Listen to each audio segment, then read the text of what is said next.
Good evening, everyone. Welcome to pw.live English YouTube channel. Warm welcome to the Titan, Pinnacle, and Praram batch students, as well as to the YouTube community. Please confirm whether the audio and video is clear.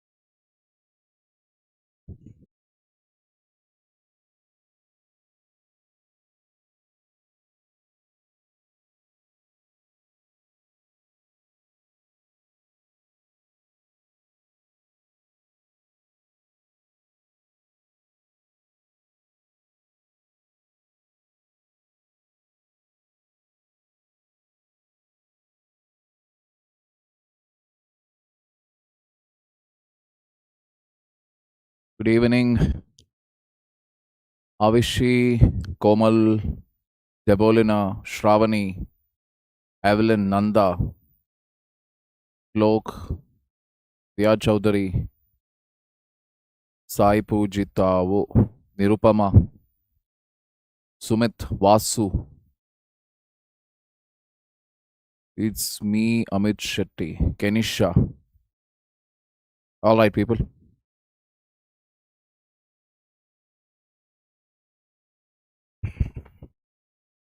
So we have some topics from last week which were pending actually. Even this week also there are a lot of topics actually. It was a pretty heavy loaded current affairs, I would say.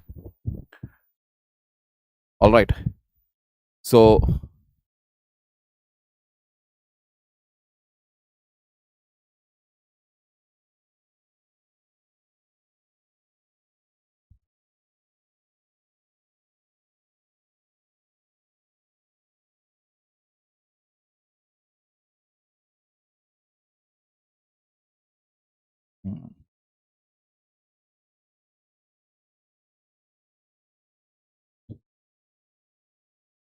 digital arrests, leptospirosis, fast food, carcinogenic alert, wildfires, Lepidoptera, Asiatic lion, India's schools, India's medical colleges, news in shorts, judicial rulings, Mecca Joint Defense Agreement,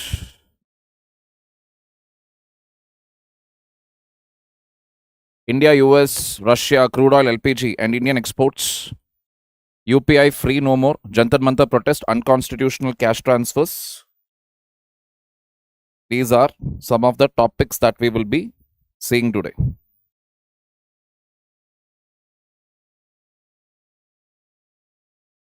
All right.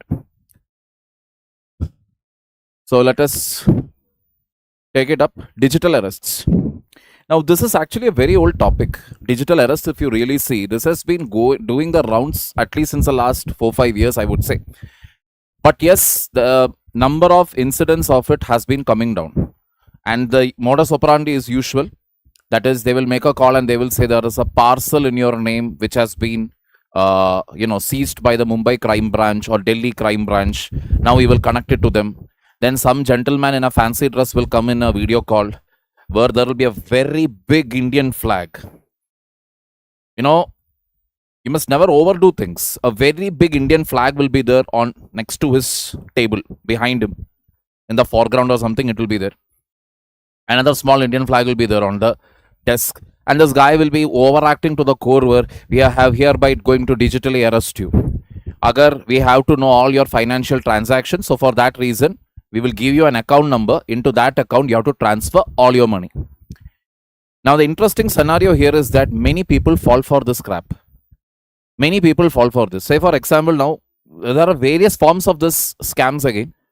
For example, I got a call today evening, and this is like, a consistent prime example of consistency and dedication. I got a call today evening saying that I had subscribed for an insurance policy in 2016 and I had paid 60,000 rupees. Now, if I don't pay the remaining amount, the whole thing will go lapse. Now, anybody who hears this, what is the first thing they will think? Oh, Insurance policy, when did I take? I don't remember taking it. What if that policy goes away? This could be one thought. The other thought could be what? You are very well aware that in your name there is no such insurance policy, which I know. 2016 May, I was an unemployed youth. I can call myself a youth. 2016, almost 10 years. Yeah, definitely 10 years ago. That means I was around 29, 28, 29. I did not have a penny with me. I know it for a fact that I wouldn't have taken an insurance policy, let alone go and pay 60,000 rupees for it. Normally, what people will do is the moment they hear this, they will be like, any chance of getting that money back? They'll say, yes, just give us your blah, blah, blah, blah. I will send you a refund ka link. Just click on that. You will get your money. Out of greed, they will go and click the link. And what is that link basically? Link is basically for getting access to your phone remotely, where OTP, details, everything they will get. And they will withdraw all that money, whatever is there in your account, they will clean it out. And these people, how they function is once that money, that corpus sum, be it 50 lakhs, 60 lakhs, 70 lakhs, whomever they are going to target, once that money comes into their account, it gets split into 10 other accounts. From that 10, another 20. Then from that 20, another 30. Like that, it gets split in 48 hours. That entire amount is distributed across India, where it is very difficult to trace it out. So for digital arrest, the thing is like, there is a very small window. A very small window is there for cops to act, for the authorities to act, and then put a stop to all of this. Multiple times judicial intervention had taken place. That is the reason why today digital arrests at least has come down. Now from this article again, yes, one of the major organization that deals with this entire event is Indian Cybercrime Coordination Center, I4C, which actually comes under Ministry of Home Affairs. It is their responsibility to ensure that cyber related crimes are taken care of. Now, if you actually look at the nature of complaints, thank God it is looking good. Why I am telling it is looking good? Look at the graph now. It's going downwards.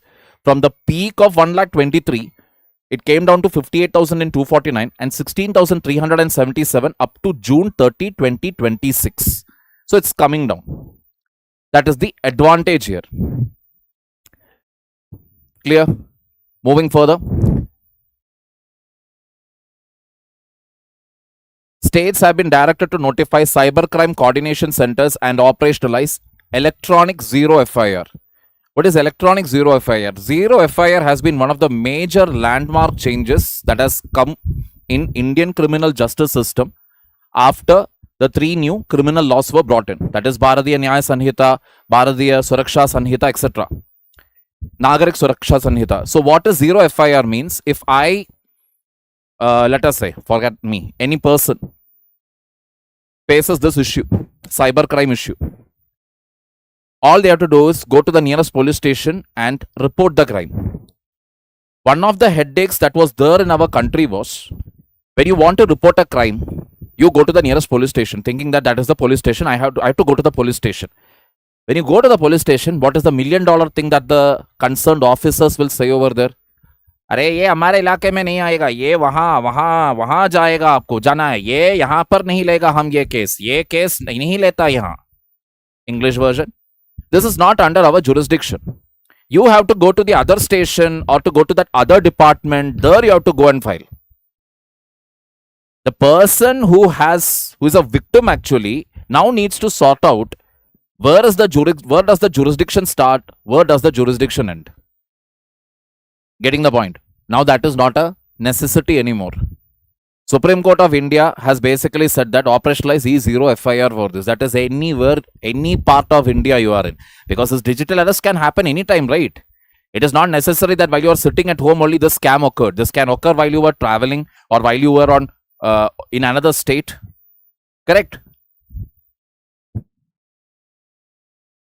An interdepartmental committee will actually examine a victim compensation framework. Victim compensation and all, it's a joke in India. That is never going to be a compensation where that entire amount will come back. Some peanut amount will come back compared to the loss. Restoration of money in digital fraud cases. Restoration has been completed in 36,290 cases involving 18 crore. Good news is, for 36,290 cases, a total sum of 18 crore has been recovered. That means those small amounts, whoever lost it, they were able to get their money back. The large sum, gone case.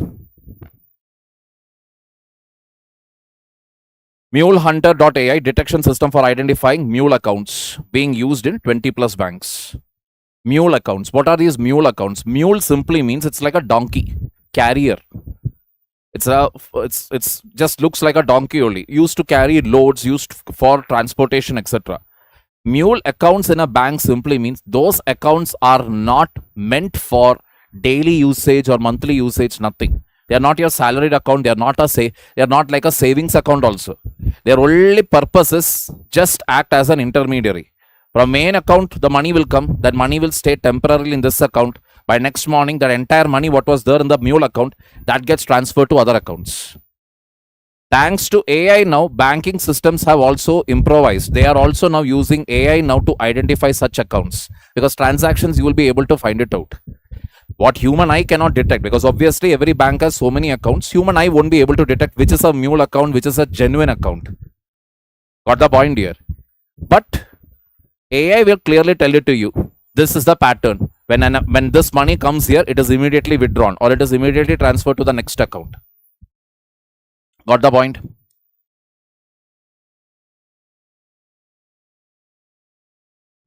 Clear? This is what it is. Now the other side of it.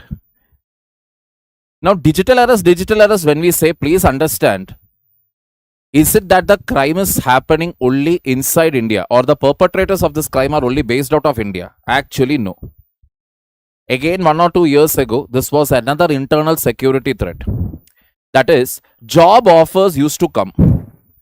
Job offers used to come in this Facebook or Insta, etc., where they used to say that you will get data entry jobs in places like Singapore. All you need to have is good command over the English language, and you will be paid anywhere between 50,000 rupees to 1 lakh. These were the ads. Obviously, anybody who sees such ads, they will be thrilled. They'll be like, oh wow, 50,000 to 1 lakh. And in our country, like I told you, I have made a video also on this. The unemployment burden is going on increasing. You are getting a job in Singapore and you have to only make data entry and your salary is 50,000 to 1 lakh. Anybody will go and join. Now, when you apply for it, there will be 3-4 levels of interview. They will tell you, they will definitely select you because they need you. Then you go to the airport. Once you reach the airport, there comes your first surprise. They will take your passport, they will take your ticket, everything. The passport, they will take it with them. They will say, we will handle it because we have connecting flights, etc. And then when you are about to board the flight, you get to know you are not traveling to Singapore. You are instead traveling to Cambodia, Vietnam, etc. You are also a little surprised. Why Cambodia? Then they will say, no, it's a connecting flight. So you will think, okay, maybe it's a connecting flight. Now, when you land in Cambodia, there again, the passport will continue to remain with that agent. They'll take you in a car somewhere deep into a forest area where one isolated building will be there for kilometers. That is the only building there. There they will lock you up. And there they will tell you your job. The actual job is basically, they will give you a list of phone numbers and you have to scam them. That is actually your job. The more money you make, then you will get food. If you keep maintaining the targets, what is given to you, then they will give you a place to sleep, a proper place to sleep, proper bathroom facilities. That is the basic of the basic facilities. They will give it to you, provided you meet and match their targets. Many youth from Andhra Pradesh and as well as I think UP, etc., they were rescued by a joint operation conducted by India as well as Myanmarese authorities. Some of these scam rackets, it's been found that they were being run by Chinese deep inside the territory of Cambodia, Laos, Vietnam, etc. Deep inside, where accessibility is not so easy. Now, if you keep begging and demanding, no, I need my passport, please, this, that, etc., they will call your home. Once they call your home, they will basically demand release 15 lakhs to 20 lakhs. Pay this much money.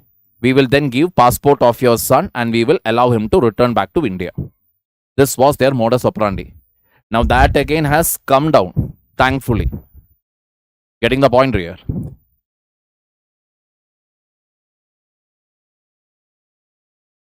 There is no any law, official law, which states that police officials can't take our FIR just because it doesn't come under their area. Anjali, see, it is very easy to say that. Try going to a police station to file a police complaint. I'll tell you one simple story. Delhi, when we were preparing, this is back in 2011-12, New Year time. I was not there. It was my friends actually. They were all busy. So those early days of smartphone, camera, digital camera and all, those early days it was. So I agree, digital camera back then, I'm not telling that it was a luxury, but close to luxury it was. When somebody has a good quality camera, everybody has a fancy for it. So these guys, they were in old Rajendra Nagar. Old Rajendra Nagar, a little close to Vajiram. That one small junction is there. There they were standing, there they were having Mother's Dairy ice cream, they were passing on, they were clicking photos, etc. Now they were having ice cream, somebody kept the camera somewhere. Final thing was, by the time they finished eating ice cream, they started walking. Then everybody were like, where is the camera? Where is the camera? Camera was missing. Somebody misplaced. That is, within the gang only, somebody kept it somewhere absent-mindedly and that thing got lost. Now it's an expensive camera. They went to the police station to report it. So where they went, initial response was, why did you take the camera out? Why did you take it out? This, that, karke. They started scolding initially. Then one cop there asked, Karte kya ho? What are you doing? And my friends answered, we are preparing for civil services. Instantaneous was the reaction. And the reaction was what? Every 3-4 constables who were sitting there, 2 of them jumped up, walked quickly into the one small control room where CCTV cameras were there of that area. Another 2 got into 2 separate bikes and they told my friends to come. So my one friend group was with inside the control room, CCTV control room, the other 2 on the bike. They went to do the chakkar, where did you lose it, this, that, karke. My friends were also surprised because they were not from Delhi or not for that matter from North India. They were all from Tamil Nadu. And now comes the funny part. CCTV was working. All the cameras were working. Except those 2 cameras where my friends were standing. Except that area, all the cameras were working. After, we never got the camera. The cops tried their level best, whatever. One of my friend asked again, sir, like, why? When we said civil servants, why did you jump? That time, one of the cop answered, अरे क्या पता तुम में से कौन क्या connection लेकर घूमे होंगे. You will just call your uncle or mama or somebody in the ministry and it will get and I will get transferred raton raat. This was the answer. So the reason why the cops actually jumped into action was not because kartavya. They were actually afraid that something might come to them. So in India, it is never easy. You can quote the law, you can write the constitution, all that you can write it in your answer. You can quote it maybe in Delhi High Court, Jantar Mantar, a few places in India. You can quote all of this. But in reality, cops will not take up a case that easily. Why? They are understaffed. They have a lot of other things to deal with. So for them, when 3-4 cases come, they have to decide what is priority. So they decide things on the basis of that. So you go and say, sir, mera 15,000 rupees cyber case, they'll be like, get lost. Because maybe a missing case is there. Or maybe a rape case have come. Or maybe a murder case have come. Their priority is that now. It is not like how they show it in the movies where cops are aram se sitting where they have only one case to focus on. When they are investigating one case, they will have to deal with 1,000 other cases on the sidelines. This is the reality. Getting the point here.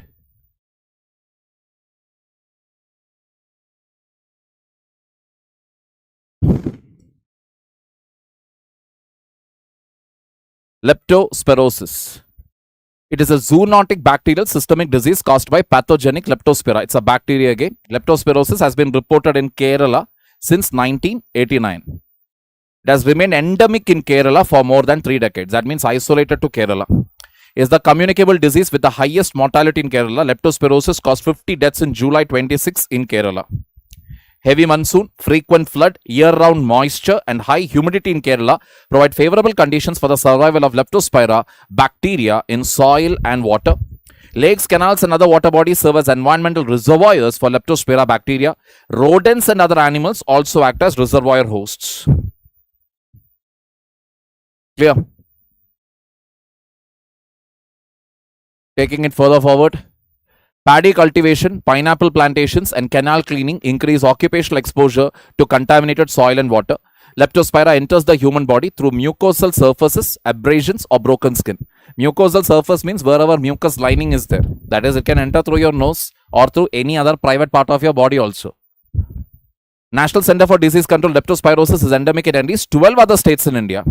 High-risk occupational groups include farmers, dairy workers, sanitation workers, construction workers, migrant workers. Generally, people who are dealing with soil or dealing with water. Generally. Urban infections have also been reported among individuals exposed to contaminated soil during gardening.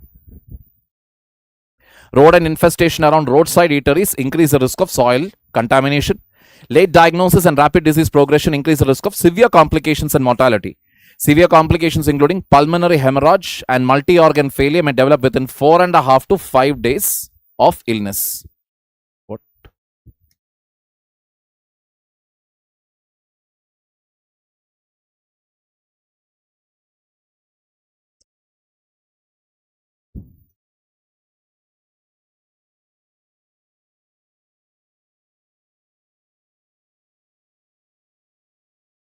Previously, severe complications generally appear during the second week of illness. Presence, its symptoms are fever, myalgia, conjunctival suffusion, and gastrointestinal manifestations.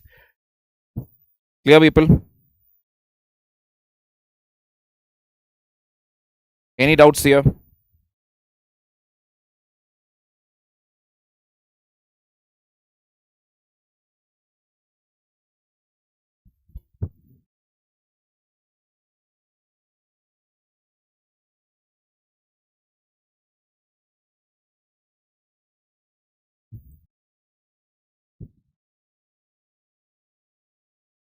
If there is shortage of officials, why is that the state or central government is not increasing posts? Police comes under state government. Law and order comes under state government. It is up to the state government to actually increase the posts for it. Getting the point here? It is up to the state government to take that call. But that doesn't come under the budget of them. Because law and order, maintenance of law and order is the last of the concerns of any politician or any government in India. Simple reason, because just because the law and order has improved doesn't necessarily mean that you will get more votes. Yes, exceptions are there. Say for example, when I have traveled to UP, again please for the love of, you call me Anduvakt, I don't give a damn. When you actually travel to UP, etc., when I have conversed with drivers, what is the reason, like why Yogi keeps winning here? What is the reason, etc.? One of the common element that most of the people have told is improved law and order. Now, some people may say, oh, the law and order is not so great, etc. I would beg to differ, because I know at a point of time, whenever you used to read, when I was in Delhi and when I used to read the newspapers, one or the other rape gets reported along that Delhi-Agra side. That used to get reported on a frequent basis. Nowadays, it has improved. So, UP could be one of the areas where law and order actually has led to what? Gave continued political advantage to BJP. But that doesn't necessarily mean it will lead to the same thing everywhere. Improvement of law and order may not necessarily lead to a political advantage. But yes, if the law and order is failing, that is from existing standards, if it is going on, coming down, then it can lead to political debacle. What we witnessed in West Bengal, or what we witnessed in Delhi when Sheila Dikshit was the chief minister. That the Nirbhaya case especially. That is the reason. Clear? Early symptoms overlap with those of other tropical fevers. Enzyme-linked immunosorbent assay, that is ELISA test, has limited diagnostic value during the acute phase of leptospirosis. PCR testing has been introduced in Kerala for early diagnosis of leptospirosis. Polymerase chain reaction testing is not widely available across all districts in Kerala. That is basically to find out what is the building block of the disease. Bacteria.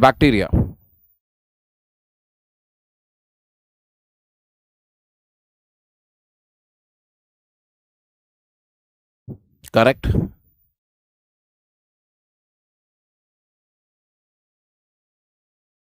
See, that is the point. And see, the point again I will tell you, law and order, like I said, one election you may win. Beyond that, the next election, it does not have long sustenance. Once I am afraid of the cop, then I will stop doing whatever I am doing, correct? Now my mudda is different. Now I have some other issue now.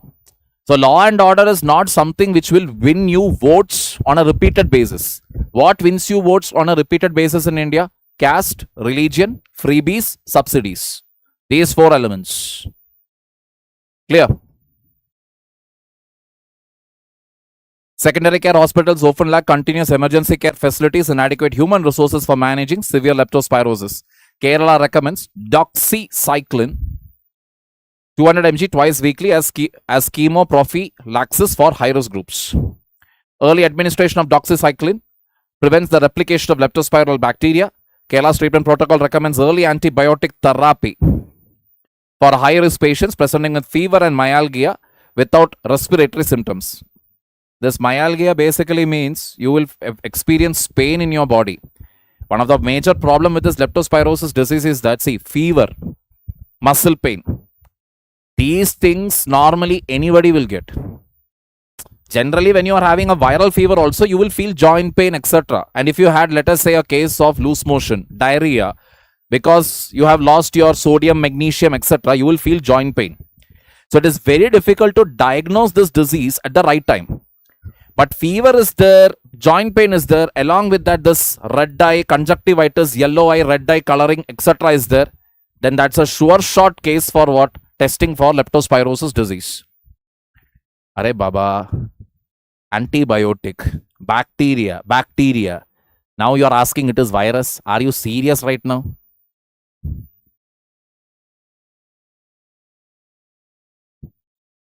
Underline bhi kiya tha. Zoonotic means through animals it will spread. Animals are its carriers.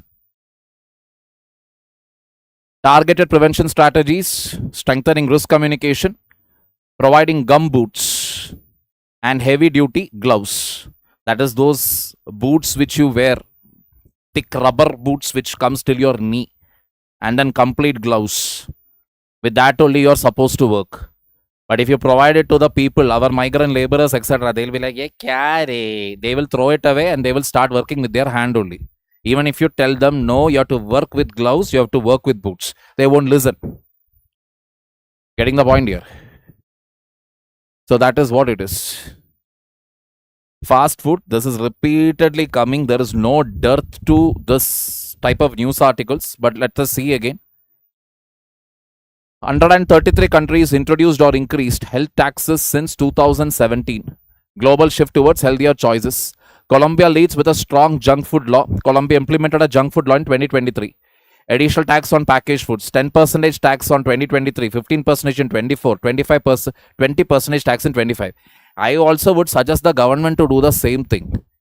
Tax all the Coca-Cola, the Pepsi, the chocolates, the Fanta, the Mirinda, everything. You need money now. You take it from them, man. You take it from them. You take tax from them.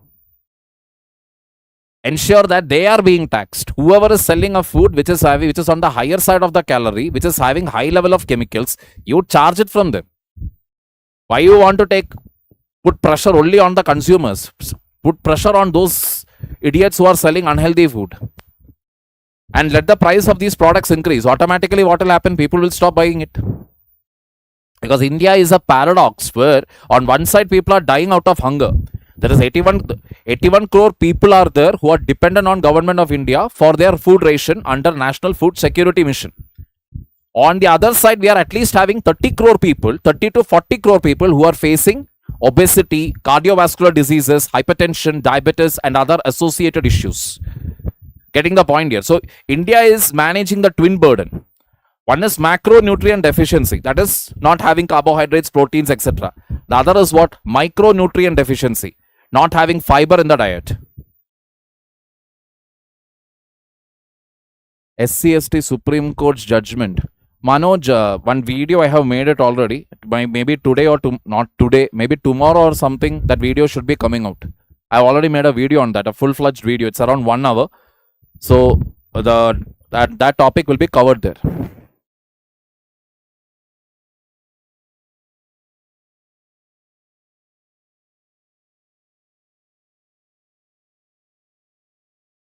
Why Kerala is always prone to zoonotic disease? Weather. Have you ever been to Kerala? People will call it, oh, God's own country, God's own country. You go there, you will start sweating in no time. If you have been to Kerala, the temperature, it's always around 34-35 degrees Celsius, but it'll feel as if 48 or 49. You feel that way. Why? Humidity is very high. You take bath and you come out, immediately you start sweating. That is the thing about Kerala. So when you have that sort of a moisture and environment, that 30-35 degrees Celsius, that is the ideal temperature for bacteria, for rats, for every organism to procreate. So all the disease, so basically the rodents, especially the rat family, bats, rat, mouse, multiplication will happen in a tremendous way. So obviously disease causing organisms also will be there. Clear? And a Ponnalia.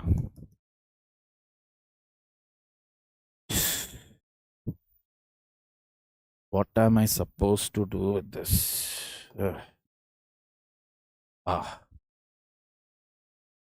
Taxes on unprocessed sugar and sugar-added foods have been implemented in Norway, Hungary, Denmark, Bermuda, Dominica, St. Vincent, Navajo Nation. Growing obesity crisis among children in India. More than 17 million children and adolescents in India are affected by obesity.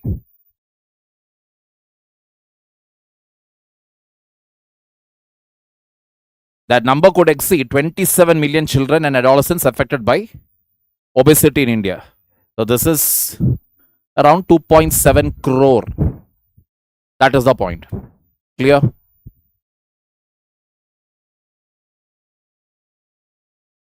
All right. Carcinogenic alert. 3 common medicines now classified as carcinogenic to humans. Another brilliant thing again. Hydrochlorothiazide, voriconazole, tacrolimus. Now this medicine is prescribed for hypertension. This one is for fungal infection, and this one is for organ transplant rejection. That is, it's an immunosuppressant. Immunosuppressant means, say for example, you take there is one person whose kidney has gone kaput. Another donor is there, ready to give the kidney. You took that kidney from the donor and you gave it to this patient. Generally, you will notice the doctors will say, now surgery, everything went fine. We have to wait for 48 hours. Why do they say that 48 hours? Because at 48 hours, they are basically trying to see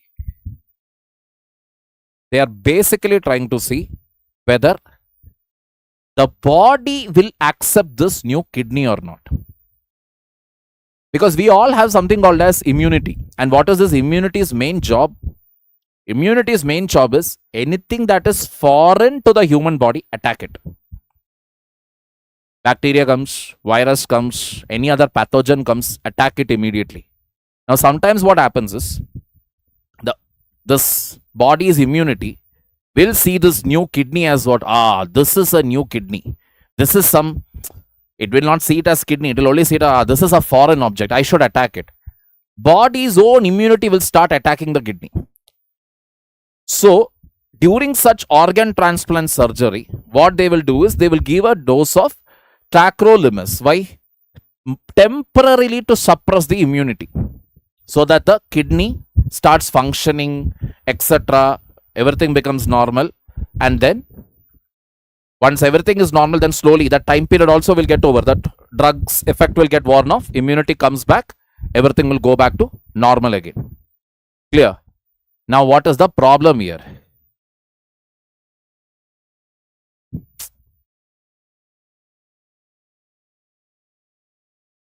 This medicine, which is used to cure hypertension, that is blood pressure, can cause skin cancer or lip cancer. This medicine, which is used for fungal infection, this can cause skin cancer. This one here can cause lymphoma or lympho-related disorders. Got the picture here? So these three medicines, International Agency for Research on Cancer, the Cancer Research Agency of World Health Organization, IARC, has identified these three medicines as hazards. All three medicines are included in the WHO model list of essential medicines. That is the irony. That is, under the list of essential medicines, these three have been added. But a study has proven that these three medicines can actually cause cancer in any part of the body, either in the lymphatic system, in the skin, like, or on the lip. Clear? No, Madhubadi. E0 has been made mandatory now. Mandatory for all sorts of cases. Zero filing of FIR and e-filing of FIRs.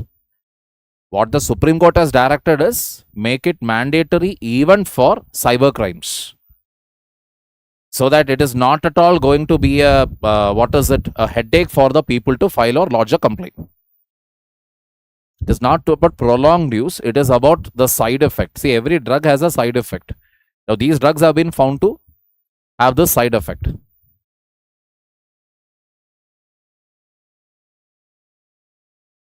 Clear?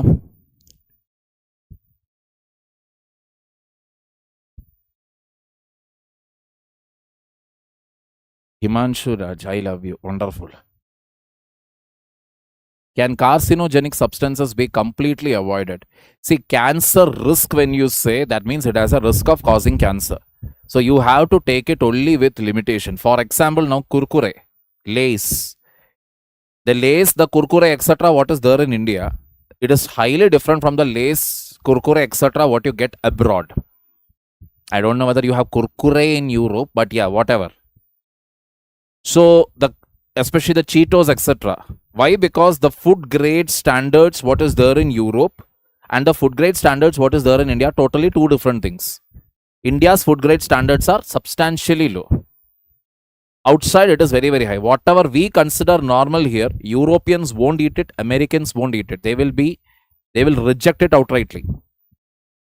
They will outrightly reject it. What is considered to be normal here in India, like what is okay, this fertilizer we can use it, or this pesticide we can use it, those pesticides or those chemical fertilizers, etc., are banned in Europe, are not allowed to be, or its usage is illegal in USA. Simple. Human life doesn't matter here. Number one. Number two, if you are going for a very high variant or high standard of food safety or high standards of chemical fertilizers, pesticides, etc., cost will climb up. And when cost climbs up, what happens? You are no more an investment friendly destination. When you're not an investor friendly destination, then what will happen? There is no employment. Getting the point here? So government always has to take a call between, what will I do? Should I keep my standards very, very high to protect people's health for the future? Or I should just simply ignore it so that whoever it is, whatever it is, let them come and set up whatever business they want. That is the reality. Getting the picture here? I mean, imagine, Bombay High Court actually told, 3 cockroaches you find in a restaurant, why will you seal it? Why will you seal it? This is India after all. Means hota hai yaar, chalta hai, kya re? Kai ko tension leta re? That is the attitude. Got the point? Thank you, Mohit. Very correct, Dia. Abdul Qadir Amin. See, when we say current government's last or lowest concern is environment, you must understand two things there. Number one, let us take Kerala for example. Very great on environment, correct? Literally sitting on Western Ghats. Then why is it having highest unemployment in the country? Why is it that half of the Keralites or every third Keralite, if you see, they are not in the state? They are outside the state. They are either outside the state or they are outside the country. Why? There are no opportunities in Kerala. There are no opportunities. So the guy who is actually coming to my father's home to pull coconut, his wages is anywhere between, अरे यार, 1000 to 1500, which will include a 11 a.m. tea break. And if he's staying till evening means we'll have to give him lunch money. Then we'll have to even give him tea. Tea means if you give simply tea, they will ask, अरे खाने के लिए कुछ नहीं है क्या? കഴിക്കാനൊന്നുമില്ല ചേച്ചി, എന്താ ചേച്ചി? They will ask something. So you will have to give something for them to bite also. Same thing applies for the evening snack. And none of this will include or will cover their daily wages. That means in the state of Kerala, it is easy for you to earn anywhere between 40 to 50,000 rupees in a month, aram se, if you are ready to do the physical labor. I am not kidding. The guy who again comes to my home, my father's home, to pull the coconut, he comes in a bullet, a black bullet, Ray-Ban glasses, Ray-Ban, original, not duplicate, folded shirt, white color, white dhoti. He comes, he parks it, removes everything, wears one chaddi, and then he climbs the coconut tree. This is the reality.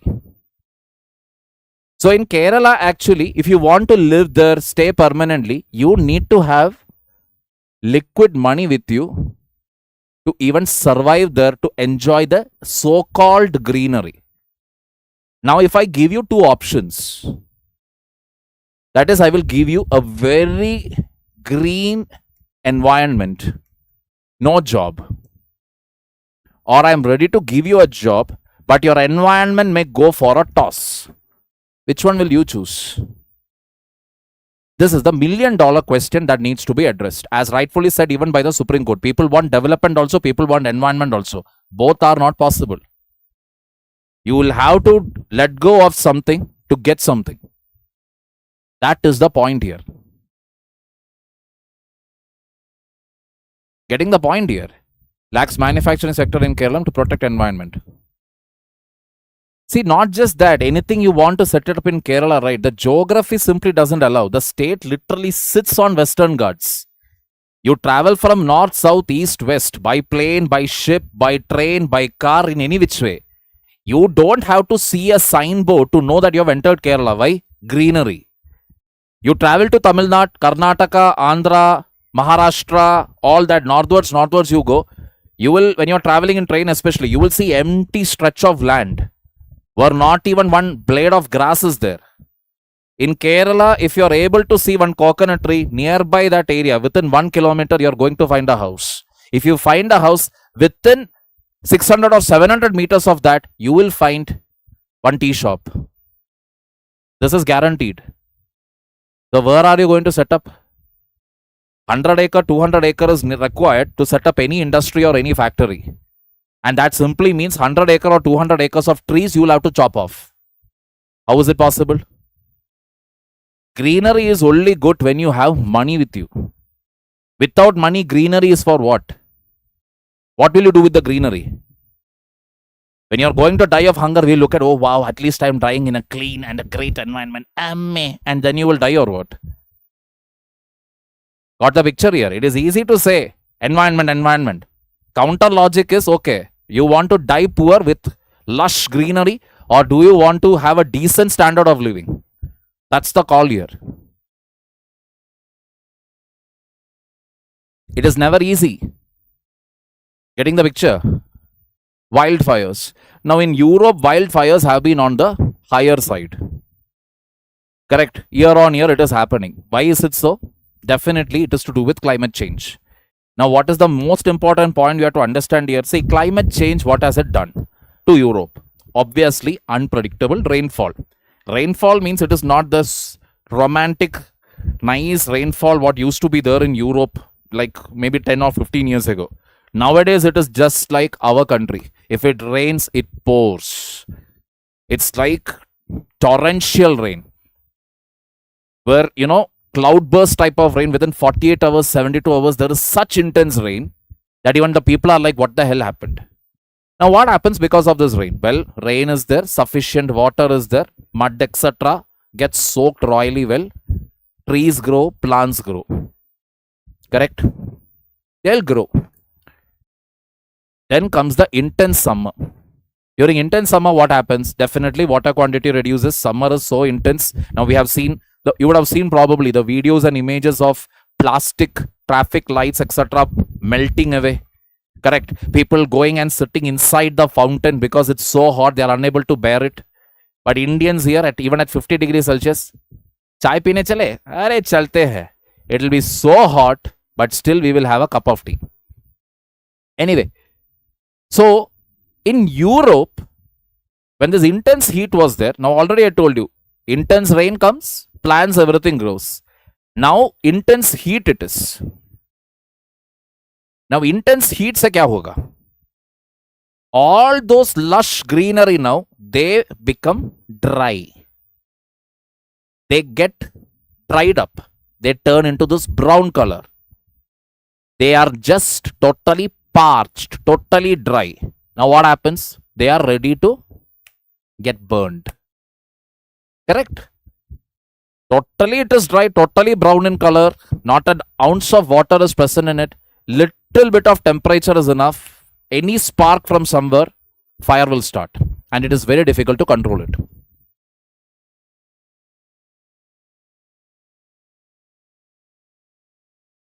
I'd love tea. I have dropped it down to two cups a day now. Mohit, we are also doing what the developed nations did, but there is a slight difference to it. Developed nations, to become developed, they already had what you call, they were colonial powers. They destroyed the third world countries or the developing countries in Asia and Africa to ensure that their countries are safe. So American pharmaceutical companies, European pharmaceutical companies, where are they based out of? China.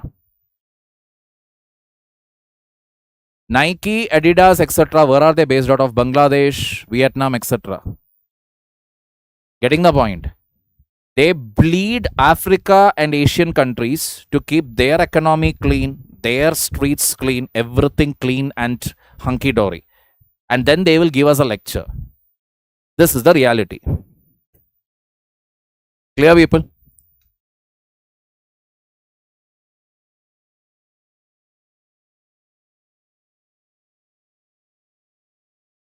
All right.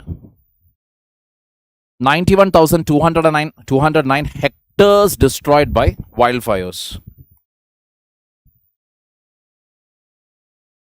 And this was the highest. The last previous record was 75,566 in 1989.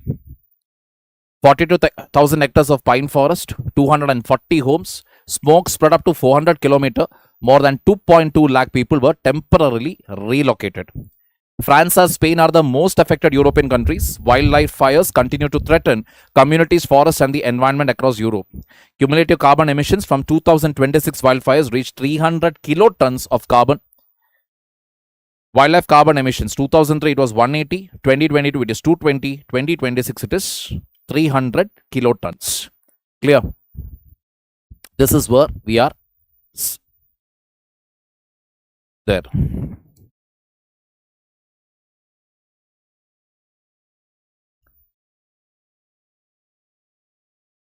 All right, people. Now moving forward. 1.9 lakh hectares burned since June 2026 in Spain. 1.9 lakh hectares burned in Spain is the second highest annual extent since 2022. southwestern France, the most severe wildfires in 2026. So this is the reason for it. This is what I told you. When you get above average winter rainfall, it promotes vegetation growth. Then when you have extreme levels of summer, that same vegetation will dry up. They automatically become what? Fuel for fire. This is the reality. Clear? Europe's average temperature change between 1991 and 2020, decade ending 1955. It was minus 108 degrees Celsius. 2025, it has increased by 0.87 degrees Celsius. That means Europe is heating up. That is the bottom line.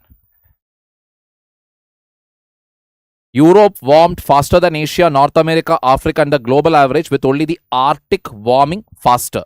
That means, in terms of temperature, if you see, Arctic is warming faster, followed by Europe, then Asia, North America, Africa, then there is the global average. Africa is the least. Not at all surprising, because they are only busy killing themselves largely, with the exception of a few countries that are doing really well. Otherwise, the entire continent does not really have that much of industries, etc., at least for now. Whereas in Asia, North America, we know there are enough industries, but Europe tops the list. Clear? Now for solutions. Now the interesting solution that has come out in this particular regard, it is a little out of the box. And what is that solution here? Donkey. Donkeys to deal with wildfire. How? Nature's firefighters. Simple, sustainable solution. In Spain, communities are turning to donkeys, nature's allies in preventing devastating fire. Tivisa donkey firefighters as well as El Burrito Feliz, using donkeys to graze and manage vegetation, reducing flammable fuel in high-risk areas. That means the idea is simple. See, if you are going to get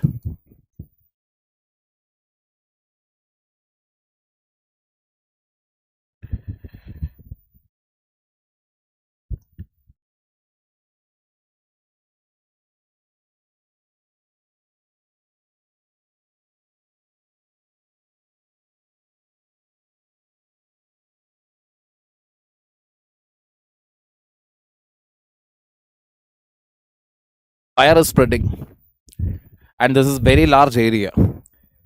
Now you cannot, and the smoke is also coming like this. So you cannot simply go here and start cutting down the trees here. It is not at all easy, because inhaling that smoke is enough, you will die. So what is the solution that they are telling is, let us use donkeys. When you know that the fire is spreading, even before the fire starts spreading, bring the donkeys. So that what will happen? They will start eating.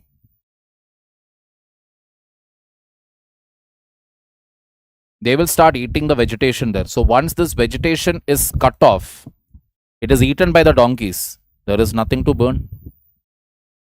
No fuel is there to burn. Automatically what will happen? Fire is stopped.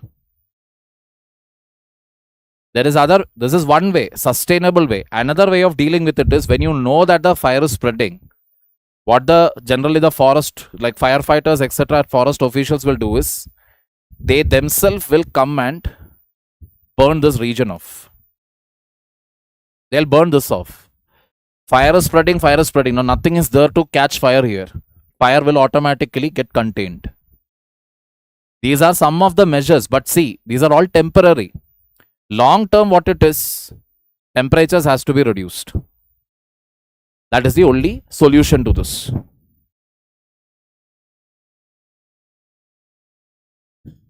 This was founded during 2020, during the COVID-19 pandemic. Started with 3 abandoned donkeys. Today it is 62. I prefer donkeys over other grazing animals due to their greater appetite and better sturdiness. This is the answer to somebody who has asked, why not goats? This is the answer. Because their appetite is very huge and they are better sturdy. Means a little more stronger they are. Donkeys weigh more, tread harder, and break dry foliage better, slowing the spread and intensity of fire. They are stronger. They will break the foliage. That is, they will put their feet and they'll break that whole network of grass, trees, etc. and they will eat it. That is the point. Yeah, Abdul has answered already. They feed on dry grass, scrubland, and flammable vegetation, reduces the amount of fuel available for fire. Their heavier weight breaks the layer of dry foliage that fires need to spread. Trails left by donkeys help firefighting teams find paths during emergencies. That is the other important part here. Because they walk, they break that. So sometimes what happens is this shrubs and this greenery, they will come at least to the knee level. But when donkeys walk over it and go, it gets compressed and suppressed. So once the donkeys walk through that area, it becomes easier for firefighters to what? Simply follow the trail of the donkey. Why? Animals, when they walk, they will always keep their safety in mind. We may have all the technology in the world, but a path through which a donkey would have walked, that is the safest route to actually go or to navigate. Generally, before the fire starts, you have to start this process, not the burning plant and all. However, as usual, the challenge is the bureaucracy. All animals must have an identity passport. Moving donkey requires extensive paperwork. Administrative hurdles makes it difficult to start new projects, discourages new initiatives despite clear benefits. That means bureaucracy, it is not just in India, all over the world, it is a headache. Clear, people? Lepidoptera, India's rich wings of biodiversity, the definitive catalogue of the Lepidoptera of India. That is, again, it means what? Lepidoptera means butterflies and moths.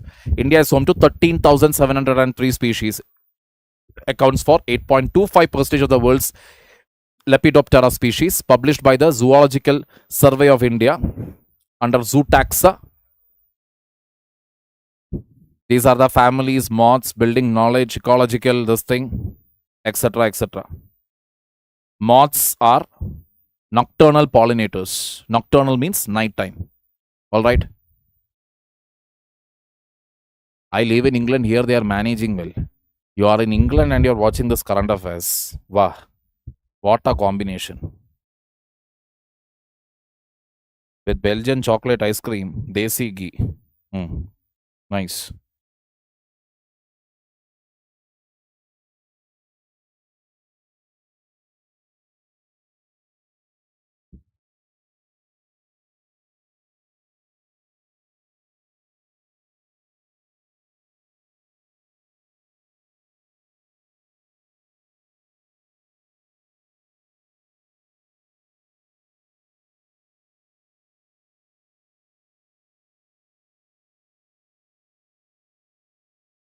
Any doubts?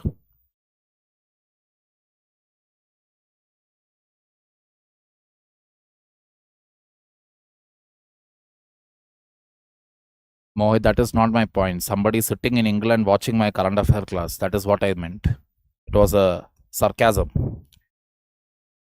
Asiatic lion. The only free ranging population of Asiatic lion occurs in and around Gir National Park and Sanctuary in Gujarat. Free ranging because they are not actually kept in any enclosure generally. Gir landscape extends into agricultural fields, traditional grasslands, riverbeds, mountainous terrain, and other habitat as movement routes, stepping stones, and refuges before establishing territories away from the source population. Asiatic lions currently occupy habitats including the hills of Girnar, the forest of Mithiala, the Savarkundla Lilia landscape, and coastal areas extending across Saurashtra towards the Bhavnagar coast. Please mark this and keep. This is the second time this topic has been coming in. I don't know whether you have seen that image. Asiatic lion actually walking near the beach. It is not AI photo, it is original photo. Saurashtra towards the Bhavnagar coast. Coastal areas also, Asiatic lions are there. Clear? Ignore Abdul.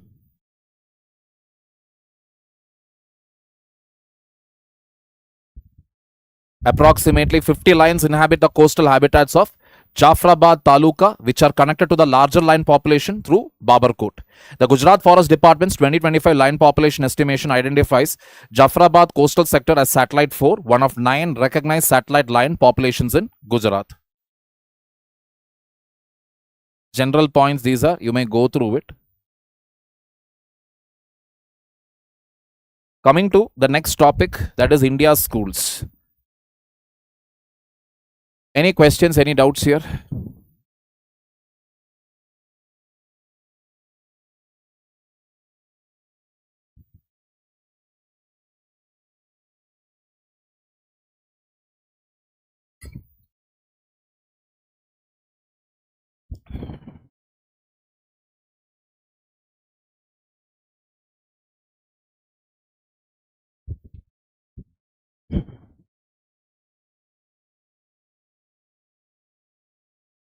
All right. India schools. 94,000 government schools were closed over the past decade, closing at an alarming rate of 25 government schools closed every day on average over the past decade. 25 per day. Clear? 25 per day it is. Enrollment in free fall. 2.26 crore decline in government school enrollment over the past decade. That means it is not that students are not there. 2.26 crore decline is there. Why the decline? Because that 2.26 crore would prefer to go to private schools rather than government schools. States with highest level of rationalization: UP, Madhya Pradesh, J&K. Children left behind in Madhya Pradesh, 7.37 lakh. Children had no school records and were not enrolled in either government or private schools. December 2025 record this is. Getting the picture here.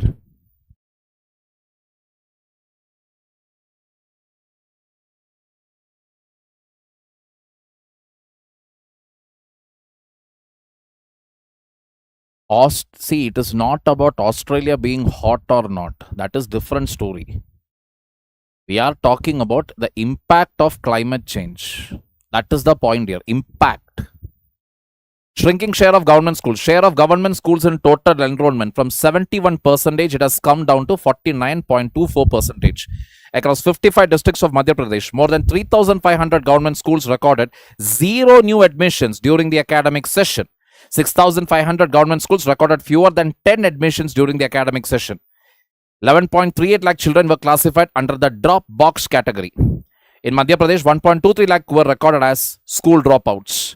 1.55 lakh children left school because of family displacement or migration for work. That means if the child is from a poorer family, there is a greater chance for complete shutdown. See, let me tell you, you all would have seen that announcement made by our dear Prime Minister during the National Independence Day, where he said that coaching will be given free.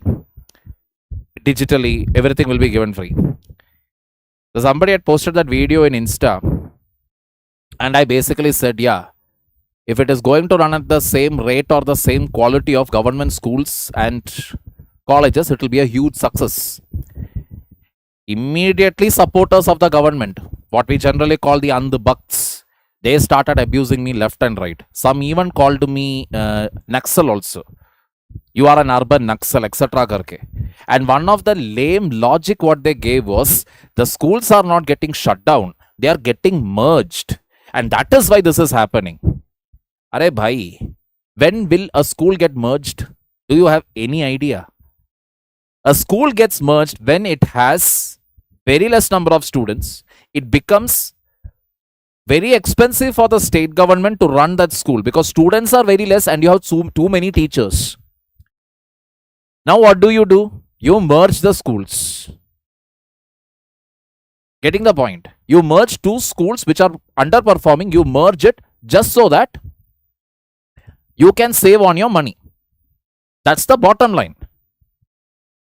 Now, why is it happening? Now, how many private schools have got shut down? How many? None.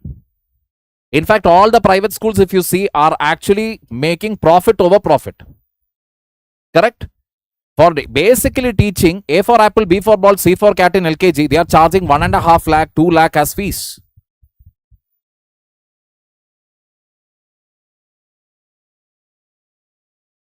Got the point here? Got the point here?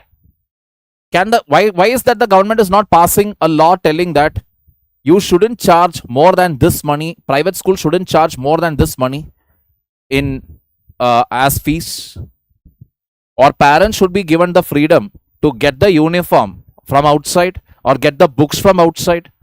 Most of the private schools, they will penalize the student if the student actually buys anything from outside. Whatever it is, from shoes to the uniform, everything they have to purchase from the school canteen or from the school premises. My mother always used to say, only when you people finished your schooling, only we started seeing some savings. Because when you were in school, it was so expensive. College is is not so expensive. True. Because uniform karke, that uniforms are far more expensive than the color dress that you have to wear to your college. Exactly. So schools, private schools are all minting money. Government schools are getting shut down. And schools actually comes under whose domain? State governments. State government's domain. It is exclusively state government's domain. The whole backlash that is there now, new educational policy, hum aise implement nahi karenge. Why are they telling they will not implement new education policy? Why are they telling they won't implement PM Shri? We will not put, because why we should put PM Shri as a name? These are just reasons, flimsy reasons. The real reason behind it is, let us say a state of the art government school is there with all the facilities, all the infrastructure. Why will any parent, any sane parent will make their child go and join an expensive private school? For private school mafia, it is important that the government schools get shut down. The Prime Minister was so concerned, 10,000, 20,000 coaching fees dena padta hai, lower middle class parivar walon ko. I am going to put an end to it. I will put, free coaching for everybody. Why you don't have to do that much and all? All that you have to do is very simple.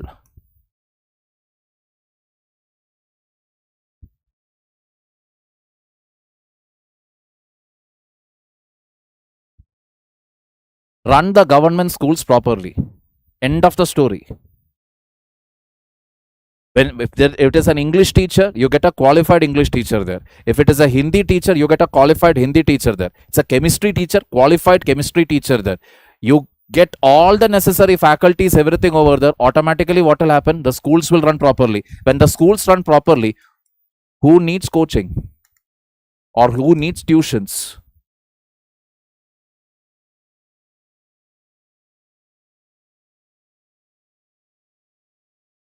Central government cannot do anything. Central government cannot do anything. I saw again many people, what is it? Somebody even put the comment, ab ye mootne laga hai. Under what when I said that, as if I am scared now. Oh my God, government is going to do everything free. Kal se main berozgar ho jaunga. Maybe for people who are staying above Tropic of Cancer, they are not aware of it. How many of you are even aware that I used to teach for the Tamil Nadu government UPSC coaching? And it is not like what the Prime Minister told. I will tell you how it is in Tamil Nadu.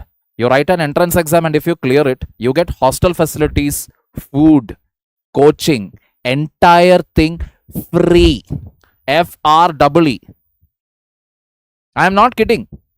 You score a reasonable mark above the cutoff or something, they will select you. And they had 3 campuses. I don't know whether it is still there or not. Madurai, Coimbatore, Chennai. Amazing campus, amazing facilities. In Coimbatore, I think. Coimbatore. The college even had a swimming pool. Or my classes are over means, me and my boys used to go and do swimming there. We can do it. Even a faculty can do it. Only one letter was needed. That is the level of facilities that was there. That level. How many results came from there? Even for that also, there was an extensive lobbying by the college professors. College professors with their PhD, etc., they were having basically Ottayuri, Vaitarichil, burning sensation in their stomach. Because they are PhD holders, etc. But we young guys were coming there and taking class, getting paid by the hour. They were not able to bear it. So there was lobbying for this. And because Tamil Nadu government was running this, did it mean that all the coaching academies in Tamil Nadu got shut down? Absolutely not. Our Prime Minister told he will run this coaching. Okay. On what basis are you going to select?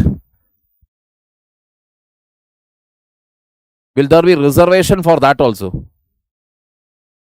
Who will update the content? What about mentoring? What about question answer? Who will prepare that content? Who will review the answers?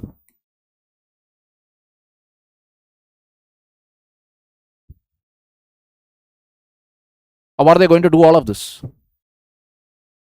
So we were having food facility, everything was given. AC rooms were given to the faculty. Obviously, AC rooms have to be given because Chennai, Madurai, Coimbatore, my God, if it is hot, it is hot. I used to teach there. Which academy got shut down there? And mafia means, what do you mean by mafia? Mafia simply means you have control over the supply, you have control over the prices.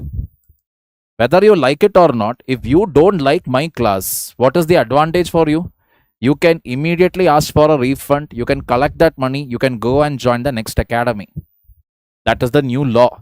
Let me tell it to you very clearly. The new law is very, very clear. For whatever days you have attended the class, deducting that part of the money, the remaining money has to be given to you within 48 hours. This is only possible in the coaching academies and tuition centers.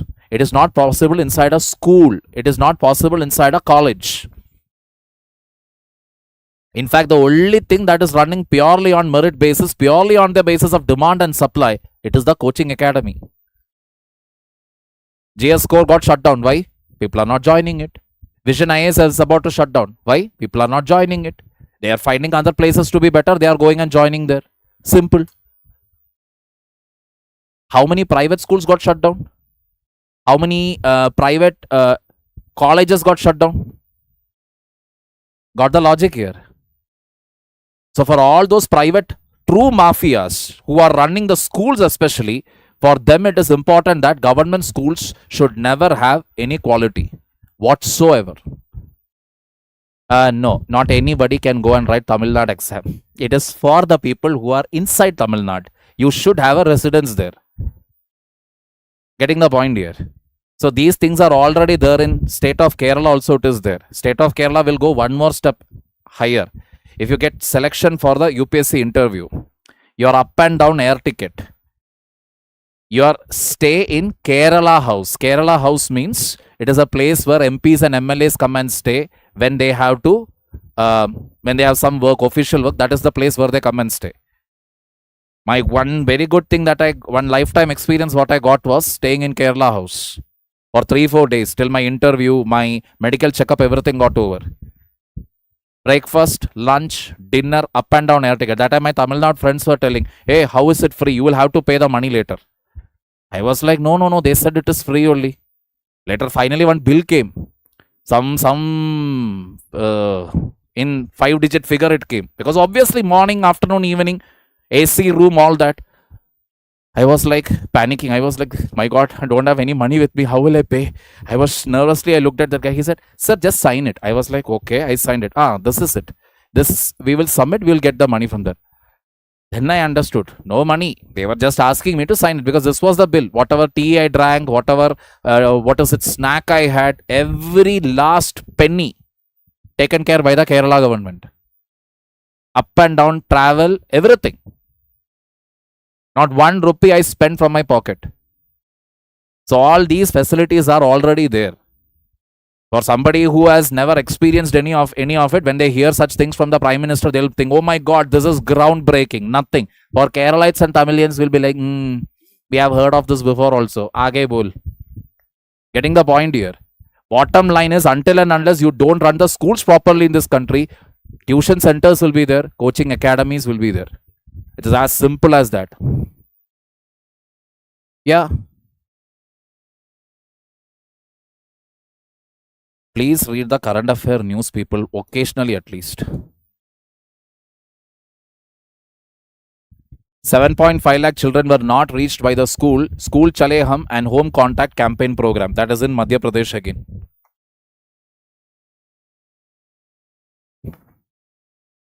Government schools from 11.07 lakh came down to 10.17 lakh, a decline of approximately 89,000 from 2014 to 24 in 10 years. In 10 years time, 89,000. That is, this date is exactly when the current BJP entered into power.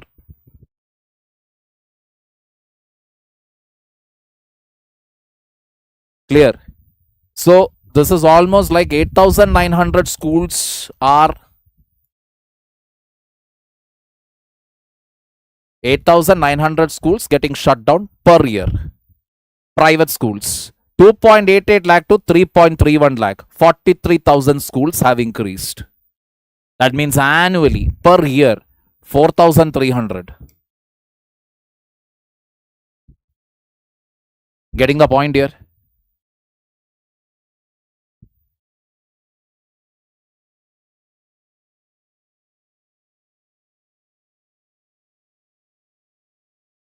दीदी की लिखी हुई book पढ़ाते थे. अच्छा, wonderful. Madhya Pradesh 1.22 to 99,000. Decline is 22,600. UP 25,000. Jammu and Kashmir. Children are reported to travel 4 to 6 kilometers daily to reach functioning schools following school rationalization. They struck off the names of students who couldn't afford to pay the fees in private schools. Why not shut them? Diya, when the owner is an MP or an MLA, who has the guts to go and shut it down? Which state government will do it? And see, in these matters, there is no ruling party and opposition party. Understand that. You take any political party, most of the politicians, they will have a school or college running in their name. Why? Whatever money you have earned through corruption, how to make that money white?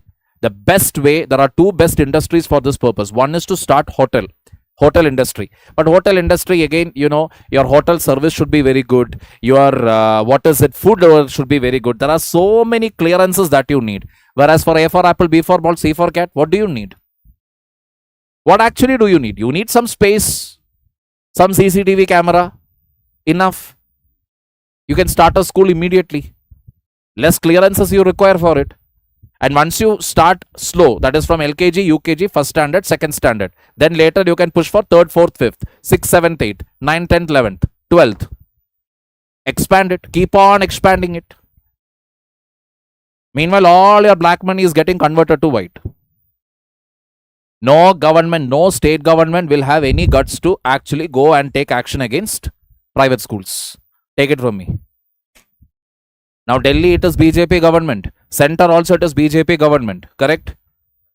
Can the Delhi Chief Minister pass a law telling that beyond this particular amount, you will not charge a single rupee extra to all the private schools? Can she actually make a rule like that?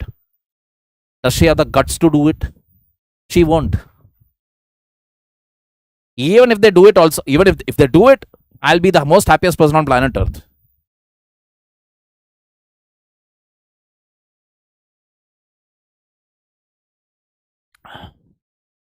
You cannot do anything. IAS, IPS officers, you will all go by only by the orders. Order is there, you can work. Order is not there, you cannot do anything. Now, you all, one point or the other, you all would have blamed, ministers' children are studying abroad. Ministers' children are studying abroad. Why are they not studying in India, government colleges? Where do you think your kids will be studying? Your kids will be studying in government schools. IAS, IPS officers' children study in one of the most expensive schools in this country. Boarding schools, what we call, either in Uttarakhand or in Ooty. Many schools are there where annual fees alone will be like 2 lakh, 3 lakh, etc. Now, tuition fees is reimbursed for two. You're having only two kids. Hum do, hamare do. For both the kids, the tuition fees is reimbursed for IAS, IPS officers. That advantage is there. Your kids will be studying in all these hi-fi schools. When was the last time you heard an IAS officer's child wrote NEET and cleared it? Or an IPS officer's child wrote NEET and cleared it? Or IIT, JEE? Very rare it is. Because they won't do all that. Once they go to these boarding schools, they will directly plan for what? Harvard, Stanley, this universities, etc. abroad.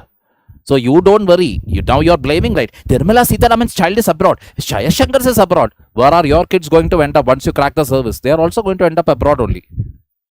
Because if you are a sensible parent, you will not put your child to the same drill, same grilling. पढ़ो 10th अच्छी तरह से पढ़ो, mark नहीं आएगा तो तेरा खत्म कर दूंगा मैं. That you are not going to do. You won't do. Take it from me. That much of patriotism only we all of us have. Clear?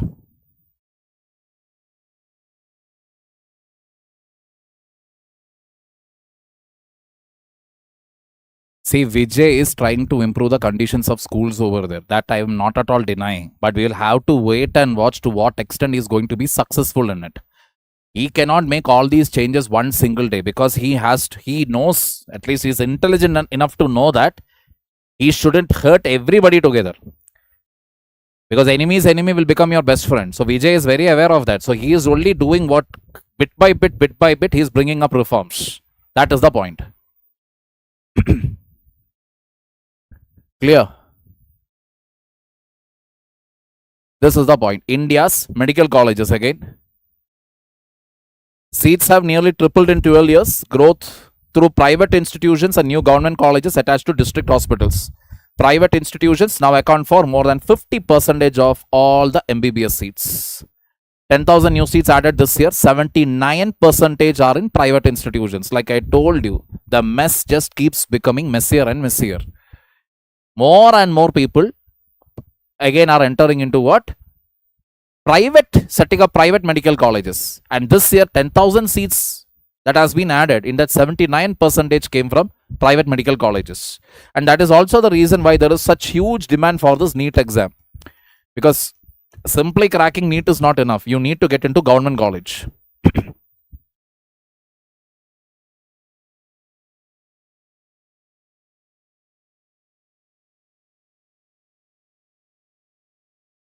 Clear?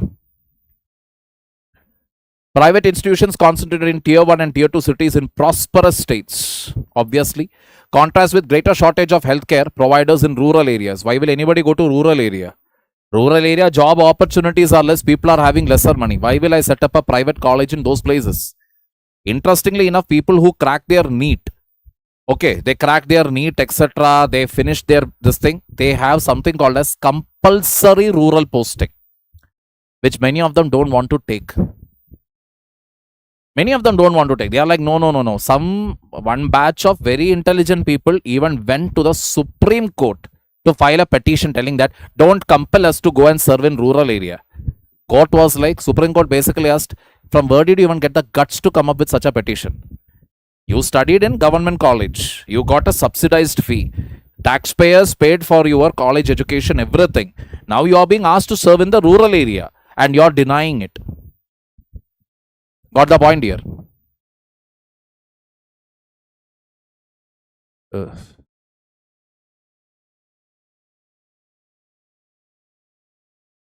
MBBS is the new engineering. You may say that. Institution seeking NMC accreditation with minimum infrastructure and facility. That is the even more better part. These private colleges, they are also now sprouting up. Because engineering is done and dusted. Engineering now nobody wants. Engineering colleges at one point of time, which used to be thriving with students. Many engineering colleges were there, and most of the engineering colleges, private ones especially, are concentrated in below the Tropic of Cancer, especially in the states of Karnataka, Andhra, Telangana, Tamil Nadu. But in the last few years, most of these engineering colleges had to be shut down because no takers. After engineering, if you don't get a job, what is the whole point? And as rightfully pointed out by one individual here, aren't these private colleges, medical colleges now the new engineering? To an extent, it is true. Believe it or not, this year, NEET for UG, there is a huge demand. But when it comes to NEET PG, there are no takers now. Many of the MBBS qualified doctors are not ready to go and give this PG wala exam because there is no point to it. You start your preparation for this NEET when maybe from 16 you start, then 17, then 3-year, 4-year drop, whatever. By the time you crack NEET, you're 21. Then 5 years MBBS, 1 year house surgency, then another 1 year or 2 years rural posting. Just look at that, 21 plus 5, 26 plus 1, 27 plus 2, 29 years you are. Now you go to a private hospital to start working. In Bangalore also, what they basically give you is 45,000 rupees, maybe as starting. 14 hours shift. When emergency cases come, this 14-hour shift is also breached. Saturday also you will have to work. Sunday, if emergency is there, again you will have to work. This is your work schedule. Who wants to work like this for 45,000 rupees? Chalo, you did your PG. After doing your PG, at least then will your salary increase? No, because then they'll basically say that, sorry, you don't have the experience. Now, NEET PG again, you need to prepare. You take a drop, you again prepare. 2 years it takes, then another two. That means even at the age of 35 or 36, you are still earning somewhere around 50,000 rupees, working like a donkey day in, day out. And then there are very intelligent citizens who will take your video. देखो ये doctor patients को treat नहीं कर रहा है और देखो यहाँ पर सो रहा है. अरे भाई 14-15 hours, if somebody works continuously without having proper food, without having proper sleep, without having proper water, they will all sleep in between. I asked one of my friend again. She's a doctor. I asked, like, you don't drink water. You people will keep telling. What do you do? She just looked at me and told, that is why we have beer. I said, what? Huh? Weekly once we go and drink beer.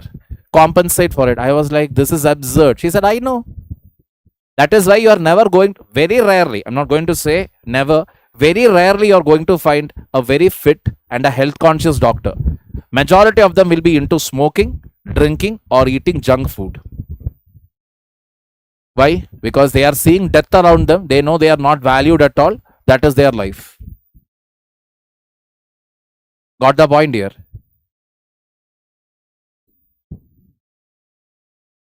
Cost of MBBS, government college 5 lakh, private college 10 times more. People who really have money, okay, really have money, they will not put their child through NEET, etc. They will straight away book the seat. One person that I know, just that is daughter entered 12th. The parents went and paid the money for the medical college in advance. They went and told, next year my daughter will come here, we need a seat. Medical college quoted a figure, some crore. They paid that money. So for the daughter, what she already knows, my seat is booked. Comfortably she will sit and study 12th. Comfortably she will walk into the college. Who is going to know? Got the point here? When was the last time you saw a government servant's child cracking NEET exam, or a celebrity's child cracking NEET exam? But then somehow eventually you will hear, oh, they are doctor, their child is a doctor, this is a doctor. But you never heard them or saw it in the paper, them cracking any exam. Why? It's all paid in advance. And this crores what they have paid, it is only the capitation fees or the money for booking the seat.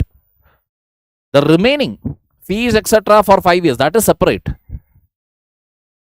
That means there are people here who are ready to easily spend something like 5 crore just so that a doctor tag they get for their daughter or for their son.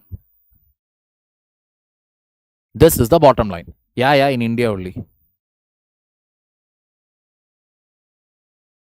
Clear?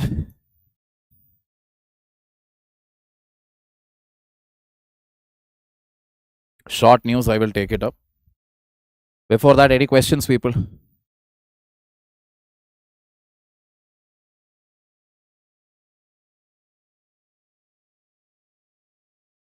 Exactly. If you are in aeronautical engineering, why you want UPSC? But anyway.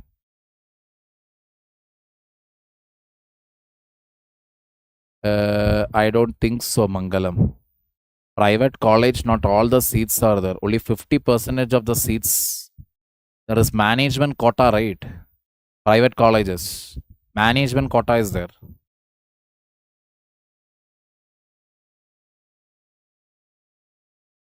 True.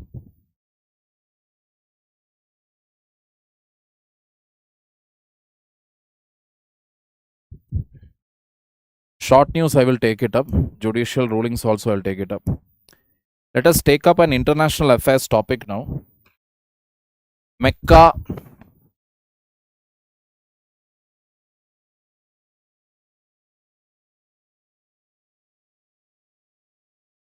What happens if heavy tariffs imposed on processed food? Heavy tariff is imposed, processed food becomes very expensive. People will not buy it. One of the reasons why MBBS are taking over is because of job safety and facilities. Absolutely. Many doctors are there who are reaching out right now. Many doctors are reaching out to me because they're basically telling MBBS has no future. We studied and studied, and now when we look at it, there is no scope to it.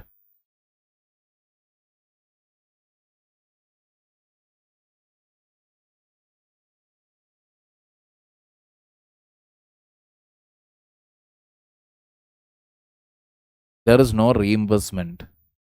That crore and all is never reimbursed. All right. So let us take this up. I have given detailed notes in your this thing. So let us just understand this. Very bizarre sort of an agreement this is. Very bizarre. Mecca Joint Defense Agreement, which brings Pakistan, Saudi Arabia and Turkey basically, to in this trilateral grouping. Interesting thing is Turkey is already a NATO member. Saudi also has very good relationship with USA. Pakistan also has very good relationship with USA. So at the outset, when you look at it, it looks like three countries which are pro-USA came together.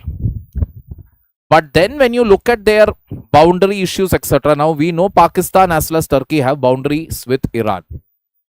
So then the issue comes, okay, but Iran is not having such a great relationship with USA. Then how does this work? Getting the point here. How does this work? So let us try to understand this. Commitment to collective defense and collective deterrence. An armed attack against any one of the three countries will be regarded as an attack against all three. Strengthening collective security, promoting peace, the usual thing. So it almost seems like it is like a military block. That is, if you attack any one country, the other two will come in help of it. That is what they are saying. Now, the interesting scenario here is that we already know Saudi Arabia, if they have to choose between Pakistan and India, Saudi will definitely choose India. Obviously, why? Money. Pakistan is a beggar nation. For them, they have nothing to give. They only want to take. Getting the point here. So, Saudi will not try to do anything which will irritate India. Turkey, on the other hand, we know that because of their Islamist ideology, they will keep supporting Pakistan. We saw even in Operation Sindoor also, most of the drones, etc., that Pakistan literally used were actually sourced from Turkey. Getting the point here.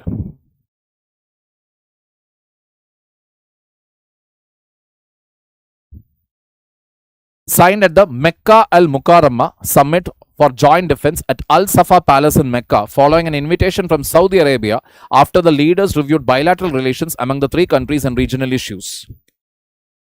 Turkish government source described the agreement as a defense-oriented partnership that does not target any country and involves burden sharing and collective security. You cannot trust Turkey, just like how you cannot trust Pakistan. Alright, both those countries, you cannot trust them. So they may say such nonsense, but we need not actually take it on face value.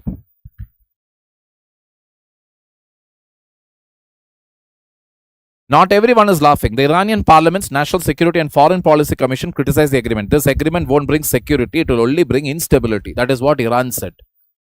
Why? So Iran is basically telling, this Iran's target is actually Saudi Arabia. The Iran is basically telling, you want regional security, you make it with the partners within the region. Correct. Where is Pakistan? Where is Turkey? Where is Saudi Arabia? Map wise, when you take, these are all spread out countries. So Iran is basically telling, you need security, you make it with the regional partners. Now, why are you looking for outside players? This is just a blunder. This almost looks like a NATO grouping. A Muslim version of, or Muslim country, Islamic countries version of a NATO grouping. But they are going on making it clear that no, this is not a military bloc. We are just coming together to create our own security, etc. Fine. New partnership, serious commitment. They are saying they are very, very high on unity. That is the ultra pro max comedy here. So Pakistan may be ready to form this agreement simply thinking that in future if any war happens, then maybe India will not attack us because Saudi is there with us, Turkey is there with us. India may think twice or thrice before attacking China. But when it comes to Pakistan, India will not think twice. That is guaranteed. Is it a future Muslim NATO? Not yet. MGDA is not a Muslim NATO. No such organization is established. It's not a military axis. It's not a sectarian bloc. It is not about nuclear ambitions or arms race. Just peace, security, and stability. This is almost like, Donald Trump talking about child rights, prevention of sexual crimes against children. Donald Trump starts talking about it. Just like that, if Pakistan starts talking about peace and stability, that is how ironical it is. It is not an open club. There is no invitation for others. It is not linked to Arab League or Organization of Islamic Cooperation or the Gulf Cooperation Council. It is not linked to any of this. So far, see, we have no idea, to be very honest, why this deal was even signed. Nobody has any idea. Because officially, they have not made the details of this whole thing public. What is the purpose? What is the real intention? It is still a mystery. Power combo. Pakistan. Now let us look at the... So, one thing we have established so far in our discussion is, they are telling this is for peace, stability, etc. Chalo, theek hai, we will accept it. But let us look at the nature of these three states. Now, Pakistan is the only Muslim country that is actually having a nuclear arsenal with it. Saudi Arabia has financial and energy power. True, they are rich. They also have oil. Turkey is a NATO member. It's a defense industry and it has strategic location. Again, true. So, these three have their strength. Together, it will showcase nuclear capability, financial resources, military manpower, defense industrial capacity, and strategic geography. Now, the real test is going to be, will Pakistan actually share its nuclear capability with? Possible, right? When you are so poor, when you are not having money for anything, now the only thing that is left for you to sell is what? Pakistani embassy you have sold already, which was based out of USA. That property, some portion of the land you sold already. Now you don't have money to give the salaries also properly. So only thing left for you to sell is now nuclear power. Whether they will sell it or not, it is another thing. Because increasingly now most of the countries are realizing that if you at least have a nuclear weapon with you, any attack from other countries can be stopped. Got the point? Why Colombia was attacked? Sorry, Venezuela was attacked. Venezuelan president, when he went off to sleep, he was in Venezuela. When he woke up, he was in USA.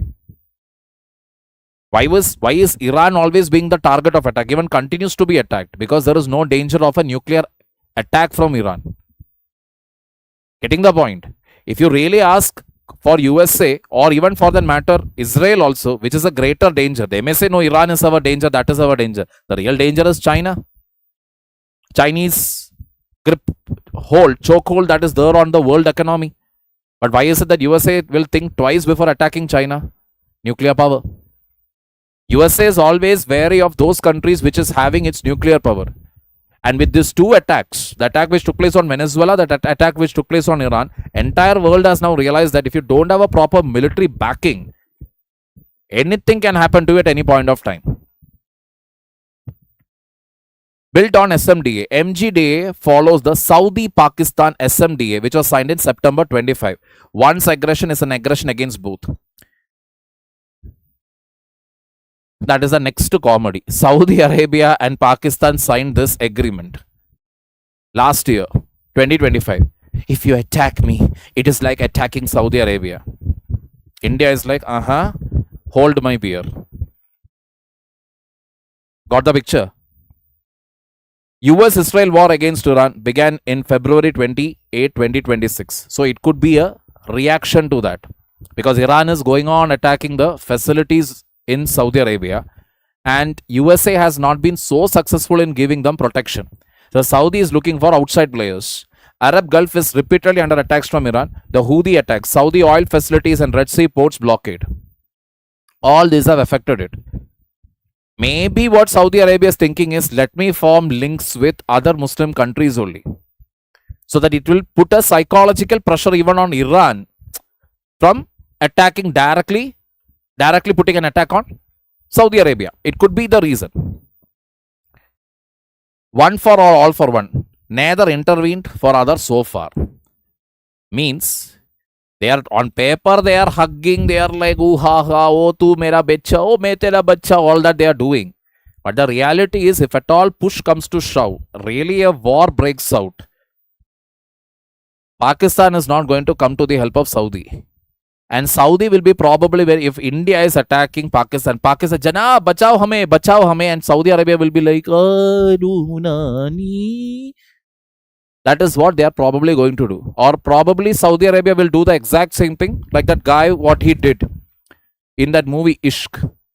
You know, when Ajay Devgan and Amir Khan gets stuck on that pipe, one guy will come to cut the pipe and he will be basically, That is what Saudi is planning to do. Clear. Entire world knows it, Pakistan doesn't know it. And what? Lack of clarity again. There is continuing regional turbulence in the region. There is no unity among most of the Arab countries. Expectations are not very clear. Past relationships are not so great. So, what it is going to be? How are they going to deal with Israel, Iran, other countries? What is the question of oil, weapon sharing? No clarity.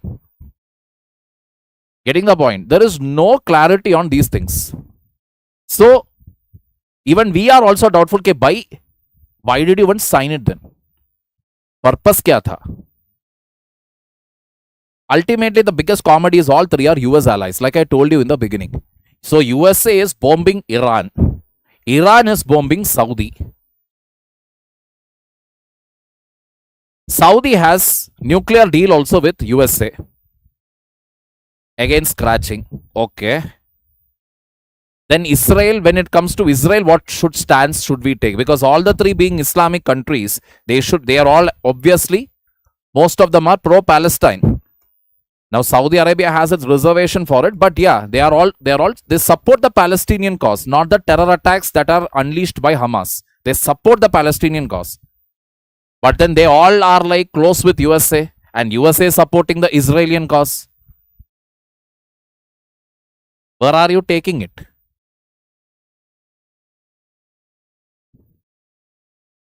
Replace, supplement or surrogate for Pax Americana. So is it just to ensure that America is not going to be, let's not depend on USA, let us depend on other Islamic countries? Is that the reason? If that is the reason, again, why aren't you forming a relationship with the regional countries? I mean, with your neighbors. Why are you not doing that? Why are you traveling outside, like going as far as Pakistan and as far as Turkey? Again, no idea. It is best seen as Saudi security diversification and strategic hedging, not an established integrated Muslim military alliance. That is the point.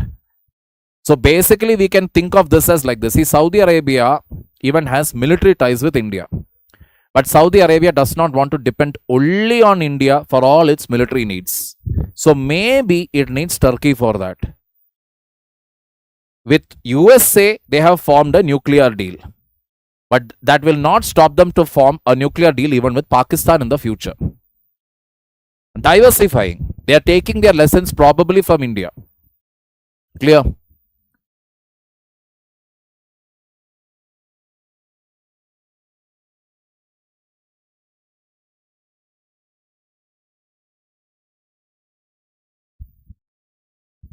So there are lots of threats to Saudi Arabia, Iran, Strait of Hormuz, maritime. Saudi Arabia's defense budget is 83 billion. Now that is good solid money, which obviously our beggar neighbor would be needing. Turkey's defense export is 10 billion. Pakistan has armed force personnel of 660,000. That is nothing. That 660,000, Pakistan has that much of force. That is jujube for us. These are just nothing but Balika Bakra for our BrahMos missiles and our other missiles and drones, whatever we have purchased from France, Israel, etc. All right. They can work together, agreed. But again, what can Pakistan really contribute here will be $1 million question. Even US Central Command with huge presence and top equipment has faced limitations. More boots on the ground possible, but Saudi Arabia likely to face a conventional ground invasion. Reliance on foreign forces for internal security, risky optics. What does that mean? See, when Iran started raining missiles, right, on all the US establishments in and around Middle East, USA was not able to stop it.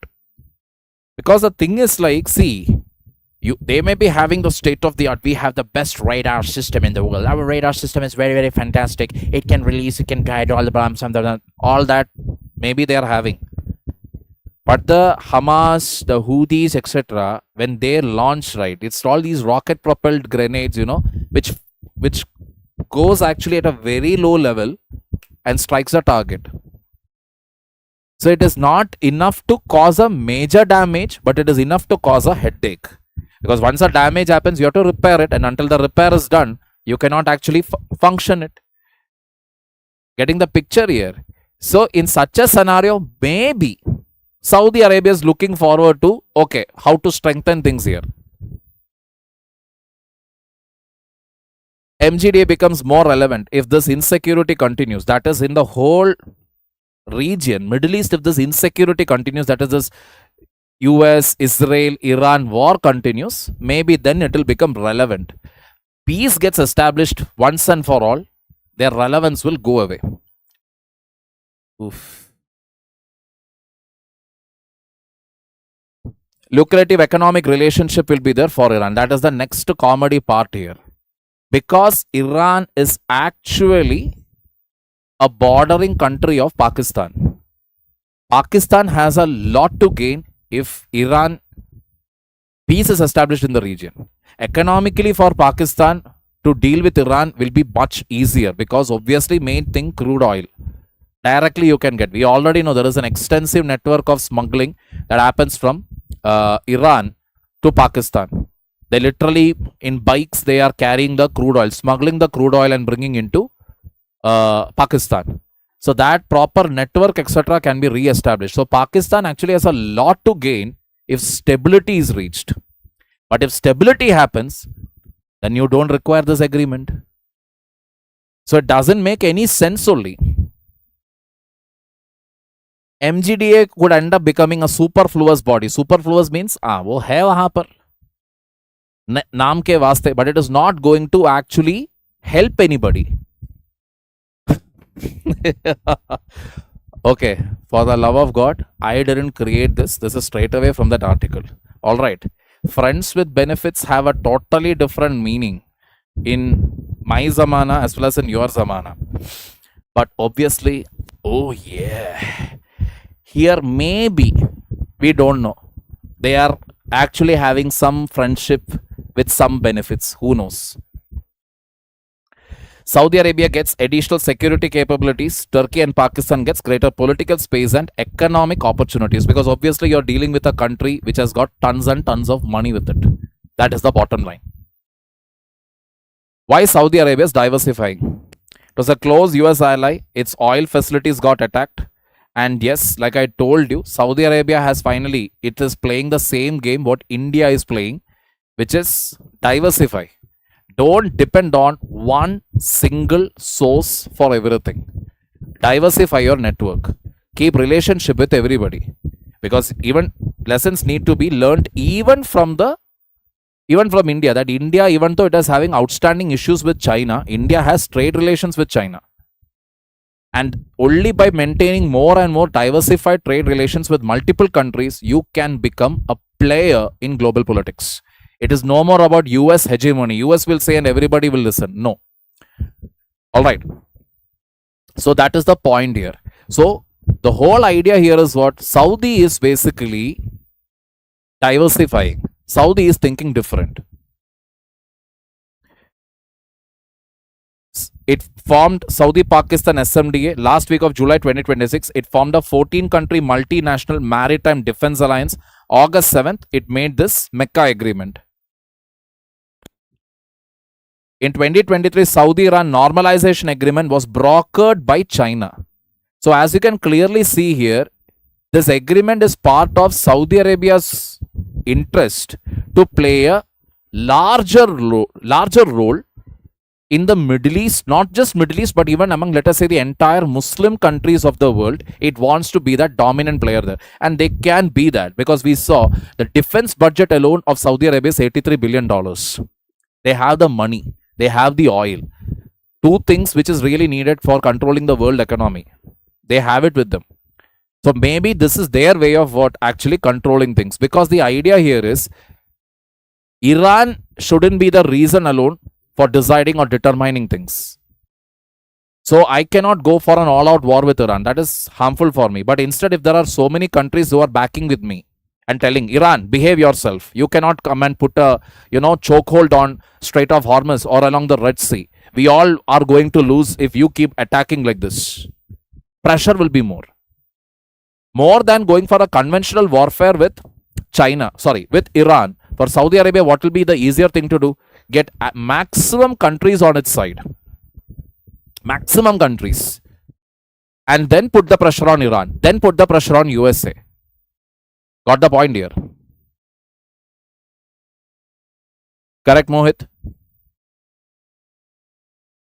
Long road, many twists. Because there are uncertainties, there are many other issues. And yes, there is a tough history also. What is that history part? See, the history part is, this is not how Saudi Arabia used to be earlier. Abdullah bin Saudi Arabia, Saud. It's a Saud family. Saud. That is how you pronounce it actually. When you put it in English and when you start pronouncing Saudi, we say, but it's Saud family it is. Abdullah bin Saud succeeds his father as Emir of Diriyah, capital of the first Saudi state. Ottoman forces under Muhammad Ali Pasha have already launched a campaign against Al Saud reign. That is, this is a family. So first Saudi Arabia was established, the first Arabian state, but that was attacked by Pasha. Muhammad Ali Pasha, when he was the, let us say the king of the Ottoman Empire. The Ottoman objective was to destroy the emirate and bring the Arabian Peninsula back under the Ottoman control. That entire region. Ottoman forces enter the Hejaz by sea and march into the heart of Najd. Ibrahim Pasha, son of Muhammad Ali Pasha, reaches Diriyah and lays siege to the capital of the emirate until it surrenders. 1818, Abdullah bin Saud, his 3 sons and 2 supporters are captured, taken to Cairo, and they are beheaded near Hagia Sophia in Constantinople. That is again in Turkey region. So this clearly shows that Saudi Arabia and Turkey's historical relationship, if you take, it is not good. In other words, Ottoman Empire's son came, he captured them, the king, his sons, everybody, took them here, Kachak, killed them in public. First Saudi state ended there. Second Saudi state came. The Saudis established the second Saudi state in 19th century, and after its defeat founded a third Saudi state. Third state with British support expanded its authority across much of the Arabian Peninsula and eventually gave rise to modern Saudi Arabia. Getting the point here? The Ottoman Empire collapsed after the First World War, with the Republic of Turkey emerging as its successor. And that is how Turkey came out of it. Ottoman Empire ended. From there came out what? The Republic of Turkey. You remember that Khilafat agitation against the British? This is the context. Because British put an end to the Ottoman Empire. The Pasha ended. So this Pasha regime, the Ottoman Empire, the Pasha was considered to be the Khalifa for all the entire Muslim world. But their reign got ended and it was terminated by the British. So Muslims were feeling like, how can you end our Khalifa? So agitation against that they started, and that was the Khilafat agitation. That they merged, Gandhi merged it with the non-cooperation movement. Because he saw it as a wonderful opportunity where, okay, Muslims are having some issue with the British. Let us utilize this opportunity to bring Hindus and Muslims together. Clear? This is the background to it.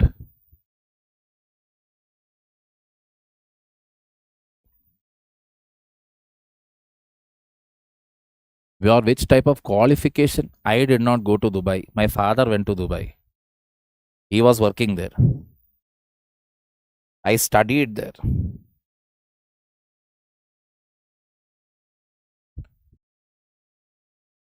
After World War II, both Turkey and Saudi Arabia became close US allies, but their relationship remained strained due to historical rivalry and competition for influence in West Asia.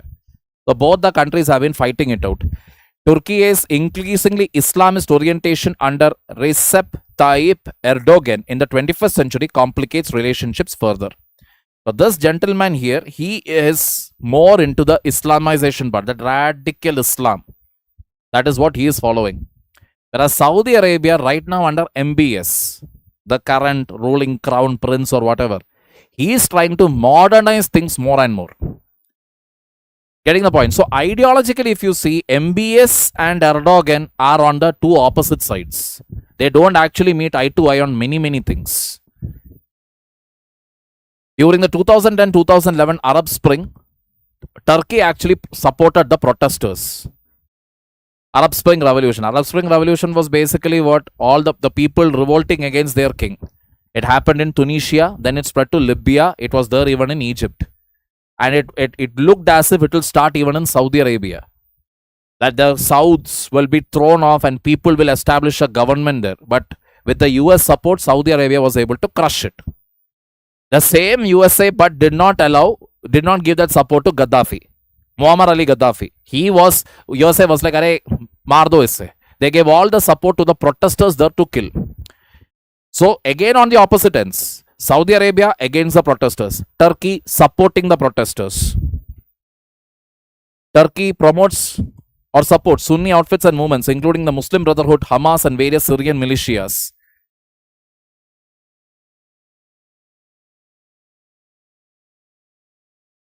Erdogan supports the Sunnis. And Saudi Arabia considers itself as the custodian of the two holy mosques, Islam, Mecca, Medina.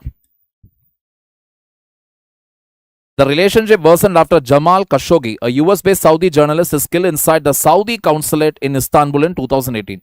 So Jamal Khashoggi, he was a journalist. So he had gone to the Saudi consulate. Consulate means something like an embassy, you can call it.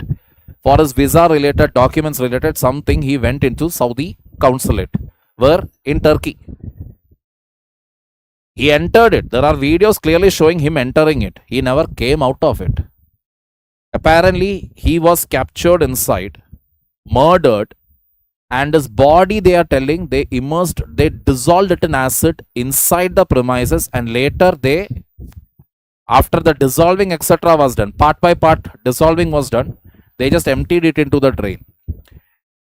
Because there was apparently a CCTV video which shows big containers, large drums being brought out and being emptied into the drain. Now, why can't Turkey go and conduct an investigation inside a consulate? They cannot, because a consulate is like a sovereign territory. They cannot walk in. That is, let us say if Indian consulate is there, let us say in USA, can US government simply walk inside the consulate like that, embassy like that? No. US authorities cannot do that.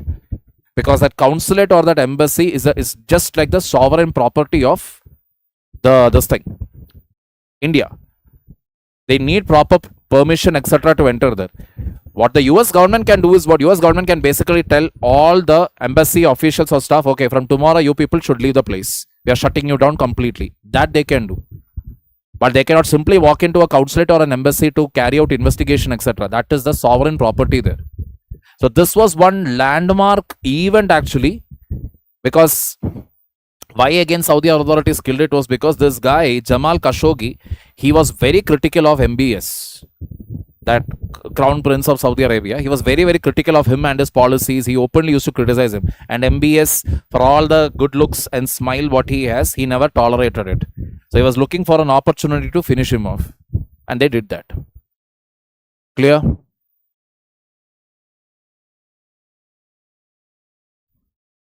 Oh yeah. Thank you very much.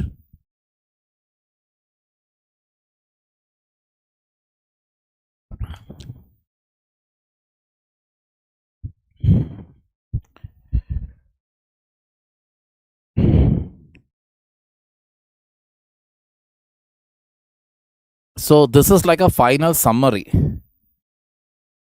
That is, what will happen? Will it actually be anti-India and all? That one portion alone, let us analyze. India is world's third largest crude oil importer, driving demand for next 15 years. Kingdom of Saudi Arabia's third largest market and second largest trading partner, and it is only going to grow. I agree. We are moving into electric vehicle. We are moving into ethanol blended fuel, etc. But we have 145 crore. That 145 crore, you cannot take it away. You cannot wish it away, right? It is not. Population is on the decline. I agree. But at least for another 50 to 75 years, we are the major market for all the purposes of oil that is there.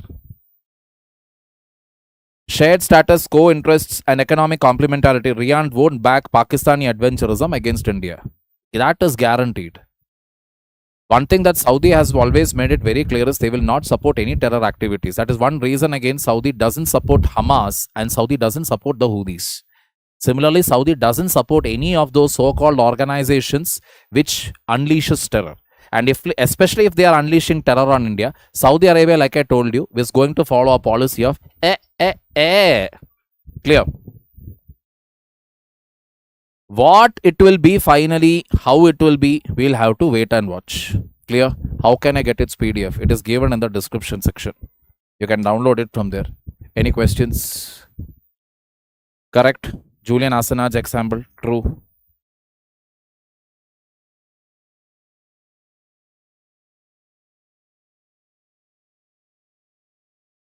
You will never get full marks for UPSC mains.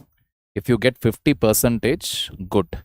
1 mark more than 50 percentage, great. That's it. If you have 50 percentage in UPSC exam, you are in the top 20 ranks. This is not your school or college to get full marks. Understand that very, very clearly. All right.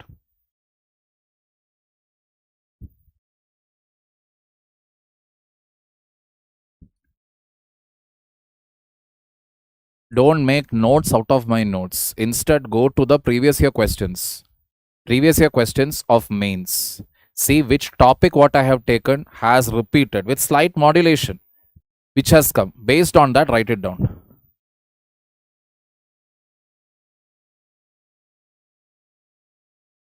Nah, see, Saudi Arabia generally doesn't interfere in any of the country's internal politics.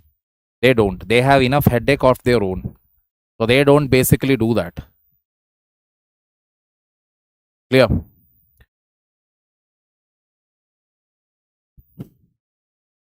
See, this is again to those people who keeps telling, again, can't help it because many of the people, their first and foremost information comes from WA University. WA University does not mean Washington, Australia University. It is WhatsApp University. So many people say that we are only listening to USA. We are not. We have India has become very weak, etc. Energy partnership. Russia's share in India's crude oil imports. Okay, it has reached to an all-time high.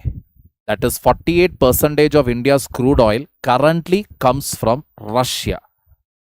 48%. That is the reason why US Senate decided to put 100% tariff on countries buying Russian oil and gas. Getting the point here. So, China and India are the two largest importers of Russian oil. Russia's premium on crude oil supply to India, 77.7. June it was 10.6. Premium declined significantly.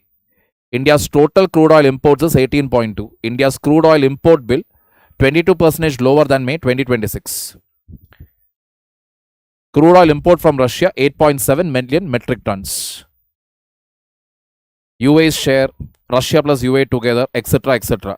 This is the bottom line. So this is where we are collaborating together. Getting the point here? That is why this image. Indian tiger, the Russian bear, bringing even with this 100% tariff threat, between the two, it is 48% from Russia with love to India. Got the point here? PPT will only be available to the paid batches. PDF is available there. The entire content, etc. Some images are there. These images are there in my PDF. India leads, dependent yet dominant. See, understand one thing. I'm a guy who is very patriotic. Okay, let's keep it patriotically, not very.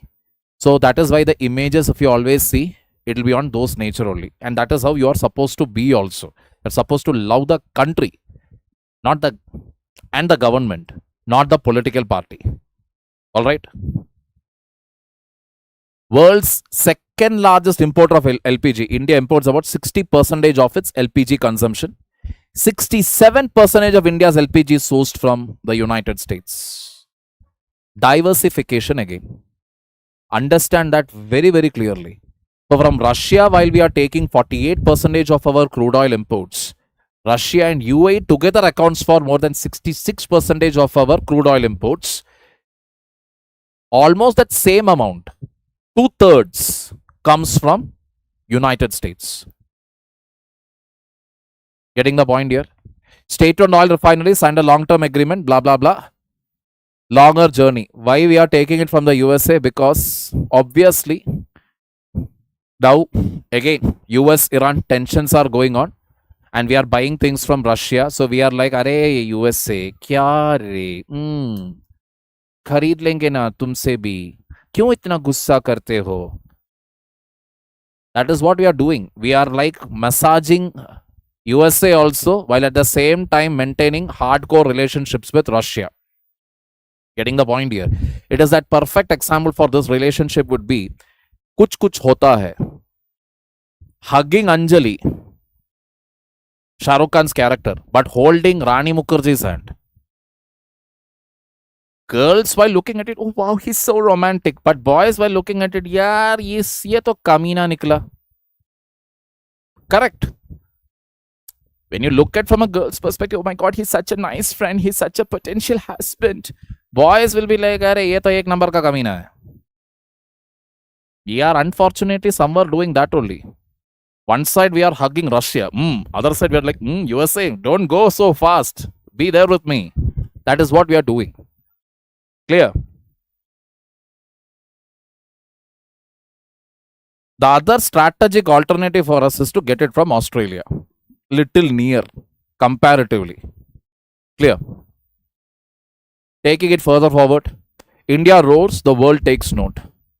Now, I don't know who it was last week when we were discussing this FTA, free trade agreement. I think somebody from the paid batch only had basically asked, "Arey, free trade agreement ka is there no proper advantage at all? Like what has happened? FTA is there no use to it?" See that FTA article again. Thanks to our dear newspaper, the Hindu always want to show सारे FTAs गलत है. All the FTAs are a failure. They want to show that diligently. That is why they took only cherry-picked one example, which was the FTA which we had signed with ASEAN countries. Now, I had told at that point of time also, our exports we have diversified. Rupee is depreciating not because our exports are pathetic. No, our exports are improving, but our imports have also gone up high.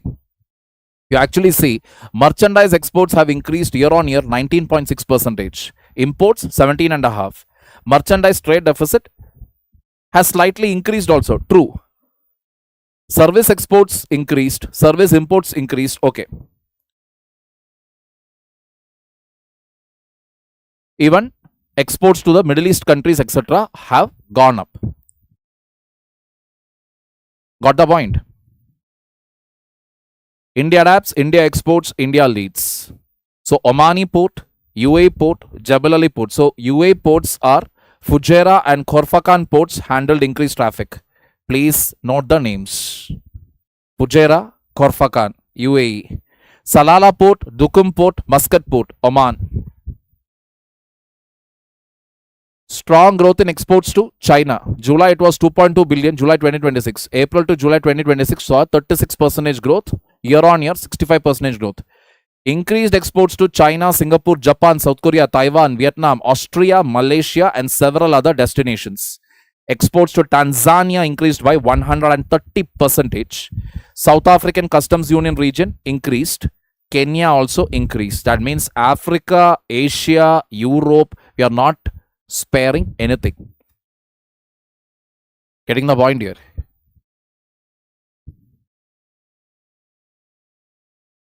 Any questions here, people?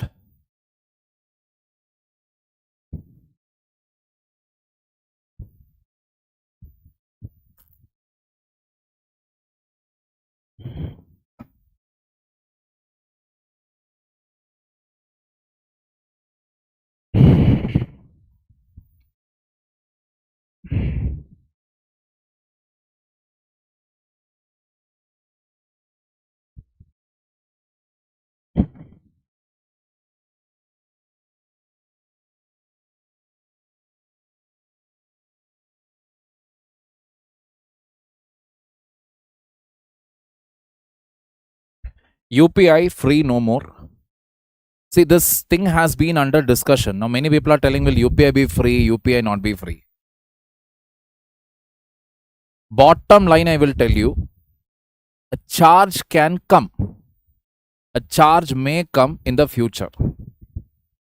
Now, currently, what the thing is, currently, if you see, UPI transactions are free.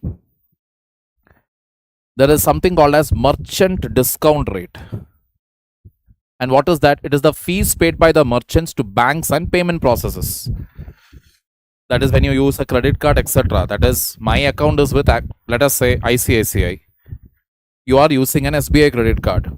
So from SBI, money has to be deducted. It should go through a payment system, then enter into my account, which is with another bank. So for that, you need an infrastructure. For that, a payment has to be there. That is what used to get collected from as MDR. But with UPI, what has happened is it has become zero. Non-RuPay debit cards charges around 0.4 to 0.9%. Domestic credit cards 1.5 to 2.2. Net banking, international credit cards. These are the various charges that they take for MDR, merchant discount rate. Clear?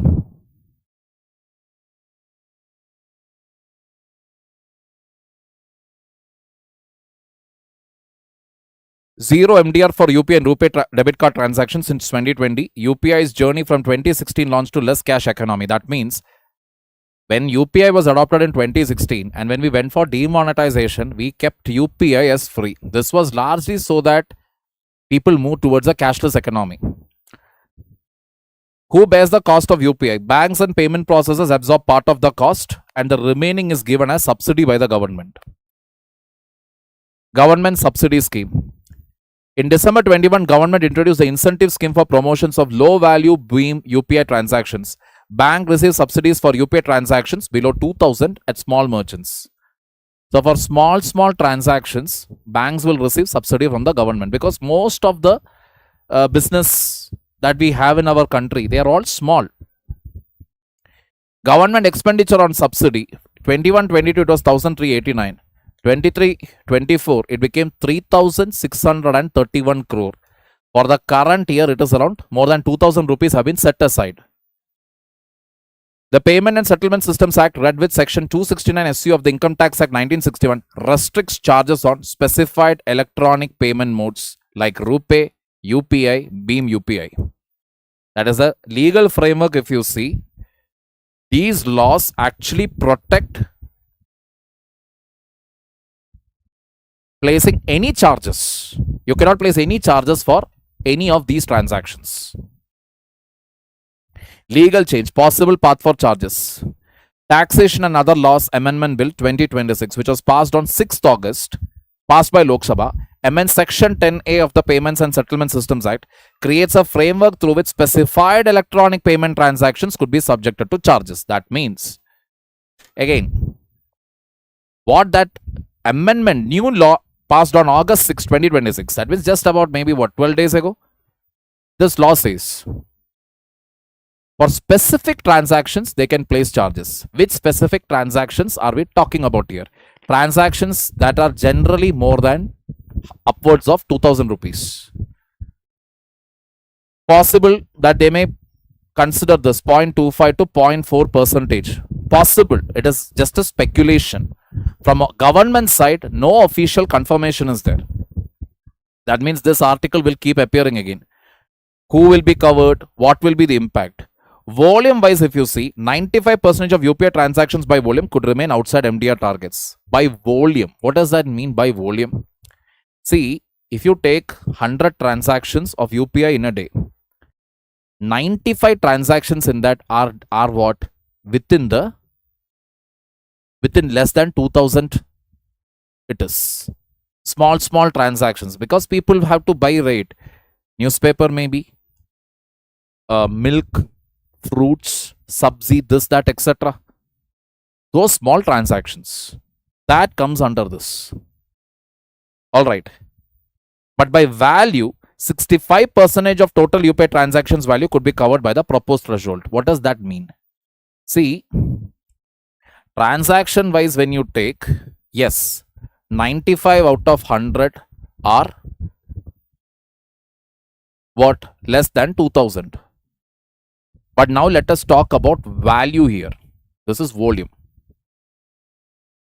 Value wise, when you take, 65% of those transactions will come under it. 65%. That means high value transactions are there. If you totally take all the transactions value, high value transactions will come around 65%.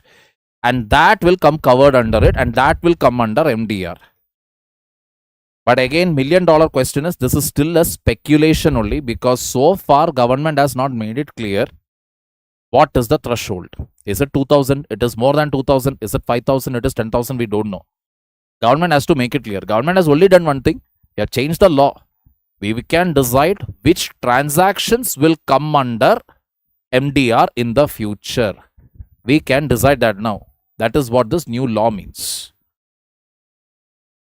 Texts are very short, I know, but it is written in full description in your PDF. PDF, the full thing is there. Clear?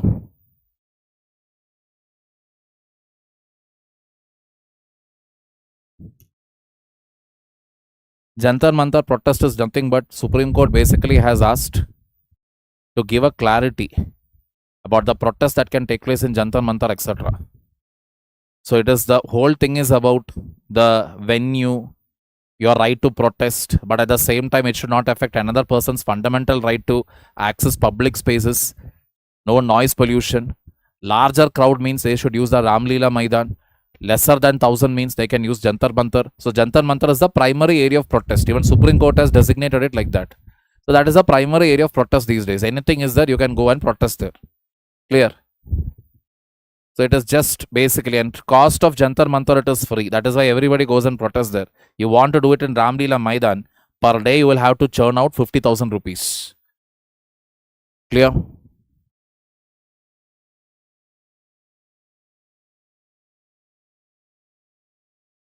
So this will be our last topic. Why government is not actually investing on schools, state governments. Jharkhand government's total state expenditure, if you take, in that 10% goes into unconditional cash transfer, followed by West Bengal, Karnataka, Madhya Pradesh, Maharashtra, Odisha, Assam, Chhattisgarh, Tamil Nadu, Haryana, Telangana, Goa, Himachal. This is the list. Their state's budget, of that, what percentage goes for unconditional cash transfer, directly putting money into the account of people. Now this may, when you look at it at 10, 7, 7, 5, 4, 3, 3, array, this is small jujube amount. You may feel it that way. To put it in perspective, as a share of education budget, let us take what Jharkhand will, let us say Jharkhand has kept 100 rupees for education budget. 78 rupees is kept for unconditional cash transfer. Got the logic here? If Jharkhand has kept 100 rupees for education, 78 rupees they have kept for unconditional cash transfer. Madhya Pradesh, it is around 42.27%. Madhya Pradesh is the state where 7.5 lakh children I have not even bothered to join any school. Madhya Pradesh is a state again where so many government schools have got shut down. Now you are getting the maths. Because you set up more schools, it is not actually going to bring you votes. But unconditional cash transfer, if you do, that will get you votes. It doesn't end here. Expenditure as a share of health budget, let us take. Jharkhand spends 207.3%.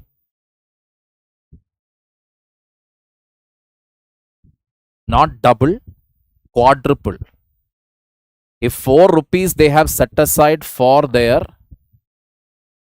health budget, 16 rupees is what they actually spend for their unconditional cash transfer. Karnataka 184, West Bengal 153, Maharashtra 113, Madhya Pradesh 98, Tamil Nadu 83, Assam 71. Got the point here? And understand this has nothing to do with BJP, Congress, nothing. Because if you take this entire list again, you will find all the political parties are there. Correct? It is mixed. It's a mixed bag here. What does this indicate? This only indicates that for Indians also, UCT matters more. That is caste, religion,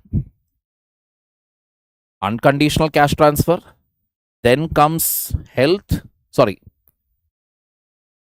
education, then comes health. This is Indian voters' priority. In this order, when things are there, don't worry. In this order only, government also will be devising their policies. Based on your quality as a voter, your thought process, what you demand, on that same grounds, government will be devising its policies.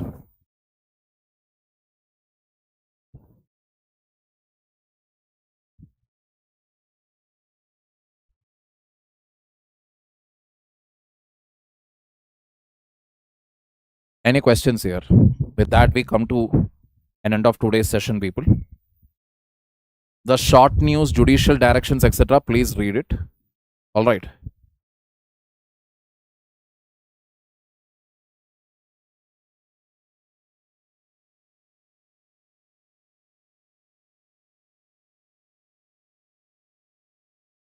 Government has reduced the number of IAS IPS seats.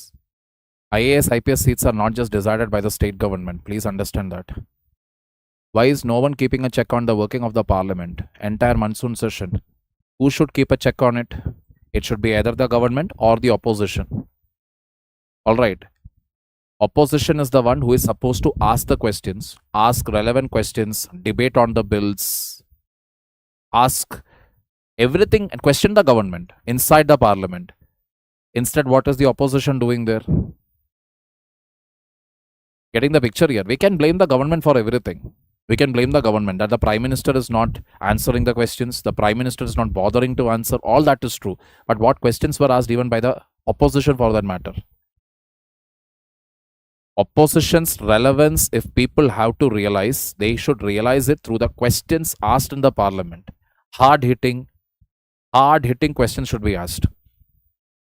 Prime Minister should, again, simply coming there, and the moment a question is asked, Prime Minister simply bows to the speaker and he walks out. That is not done right. You should actually get the Prime Minister to talk. These are the questions that I have to ask. Ask the questions. Get the government, put the pressure on the government, even in social media, get the people to say, these questions are relevant. Why is the Prime Minister not answering? Correct? That is how a democracy is supposed to function.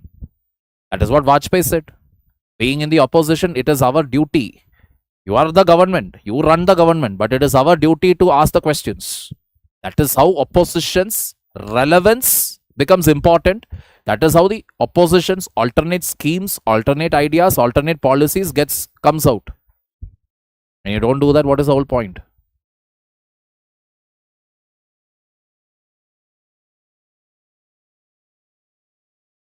You can start preparing right away.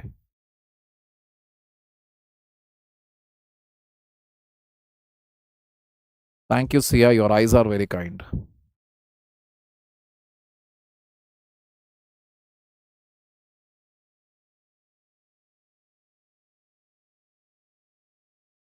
your mains are overlapping with, it is in 2027, right? That time we will see. In future, engineers will be highly paid, or doctors who will be having more employment. Girija, that is a wrong way to think. High payment will belong to all those people who are skilled and talented in their job. When I am an engineer, but if I go back to engineering, will I get a high payment? Mate, it will take time for me to get skilled like my batchmates. My skill lies in teaching, tutoring, mentoring. So here I can try to get a higher payment. So it comes down to your skill. Don't blindly go by iska scope zyada hai to isme payment milega, uska scope zyada hai usme payment milega. It all comes down to what you have as a skill and to what extent you're ready to nurture and build that skill. In other words, you should be interested in your job. Bottom line is that. Thank you, Debolina. Thank you, Jean. Thank you, Marisuba, Manish, Prudvi. I am 30. Should I prepare for UPSC? If you have any reservation, etc., try preparing. Public uses cash instead of internet banking or UPI to avoid charges.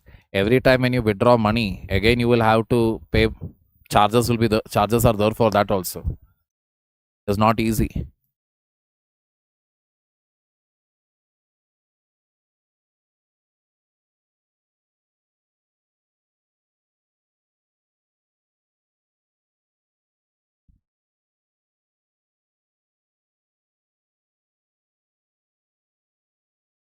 Thank you, Mohit.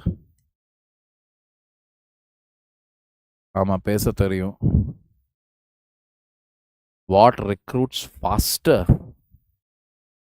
See, these things I cannot predict it. SSC has a very bad track record when it comes to the notification and the time of your appointment letter. RRB, I'm not so aware. Regional rural banking, but RRB, as far as I know, that thing pretty much it goes smoothly. So far, I have not heard any major can't happening in RRB. So if you want, I would suggest give everything. If your luck is solid, your planetary positions are right, you will crack one or the other exam. Good night, Ram. You're welcome, Nanda.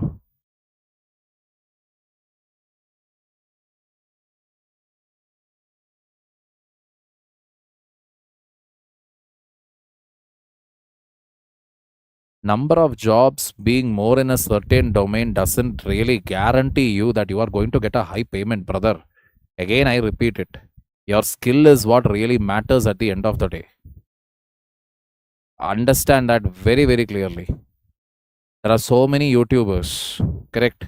But only few YouTubers have really made a mark. Really made a mark in the sense only they got to meet the celebrities. They got to interview a very high profile, celebrities, etc. Only very few have got it. Why? Because they were good in their skill. I think one guy, Ashish Chanchalani and all, that is skill basically. There are so many doctors in this country, but only very few are making good solid money.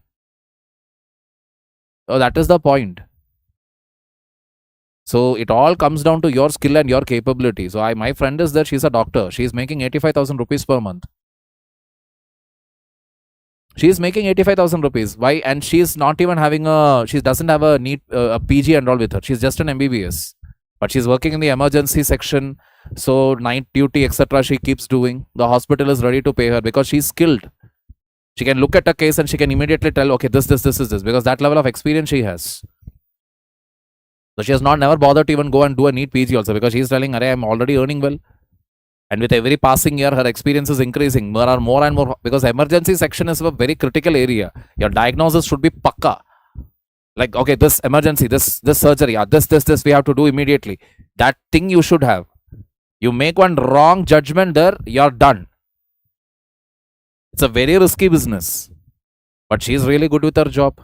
It has nothing to do with number game and all. Uska scope zyada hai. Never ever go by it. That cattle mindset or herd mindset of sab iske piche ja raha hai to main bhi jaunga iske piche. Don't do that. What you want to do in life, figure it out first. Figure out what is your skill, where your talent lies, and do accordingly. Then you will not have to worry about working a single day in your life.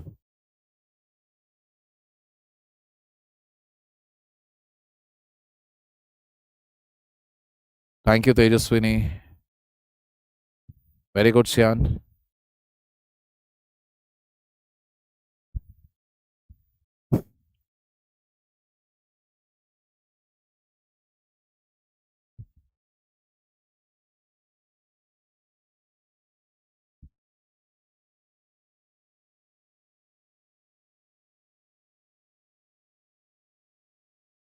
You will give me iPhone if I bring AI up to 10 in UPSC 2930.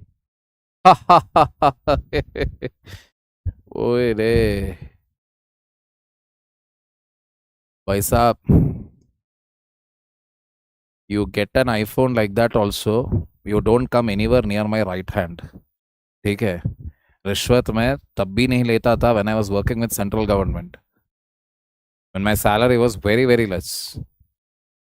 If you actually think that you can impress me with a expensive gift, you are mistaking, you are thoroughly mistaken me, brother. You are barking at the wrong tree here. You get that money, you crack IAS or something, you try helping somebody uh, or make the life better of as total stranger a little better. That much you do. The whole crap of आपके लिए हम ये दे देंगे वो दे देंगे, please go and do it with somebody else, not with me. What should I keep in mind while I'm starting answer writing for the first time? Keep writing.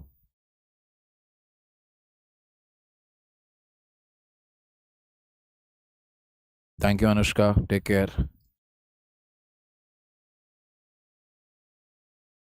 There is no solution to these things. Burnout and all happens because you are getting bored with studying. Like I told you, ensure that don't take it like a अरे मैं ये सब कर रहा हूँ. Don't take it like that. Just do it. 2 hours कर दिया, खाना खाओ, come back again. 2 hours, do it again. Then another 2 hours. Eat something, go out, take a walk, come back. Maintain it as a routine. Don't think, oh my god, ये क्या है, ऐसा है, वैसा है. Don't do that. Life is not like an Instagram reel where you will keep getting excitement every 5 minutes. The genuine, the work, the things that are really good to pursue, all right, really worthy of pursuing, they all take its own sweet time. So, what I would suggest to you is you start reading a novel. Try reading a novel. So, novel means it takes you to a different world, a fictional world. Correct. Now, when you're reading the novel, what is really important is don't keep your phone anywhere near you. You'll be very surprised how difficult it is for you to concentrate on that novel, because every 5 pages or 6 pages you will have the temptation just to see your phone. Don't do that. Just read that novel, and every day when you build that habit, it becomes a habit for you to even read your book. Clear?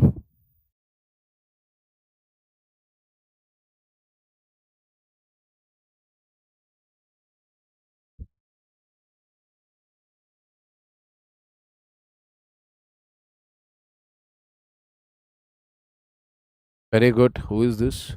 Mukul Pandey. All the very best for your interview tomorrow. Those of you who are planning to do a 2 year preparation, or you have time to give 2 years for UPSC, please do attend my live on Thursday, same channel, around 7 p.m.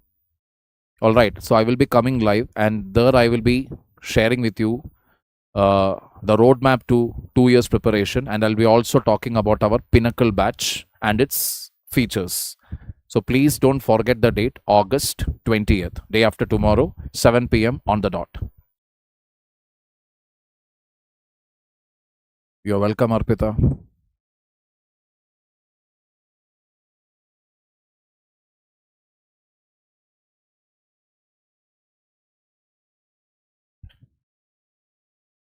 If you are a man, never ever ask for anything free from anybody. ठीक है?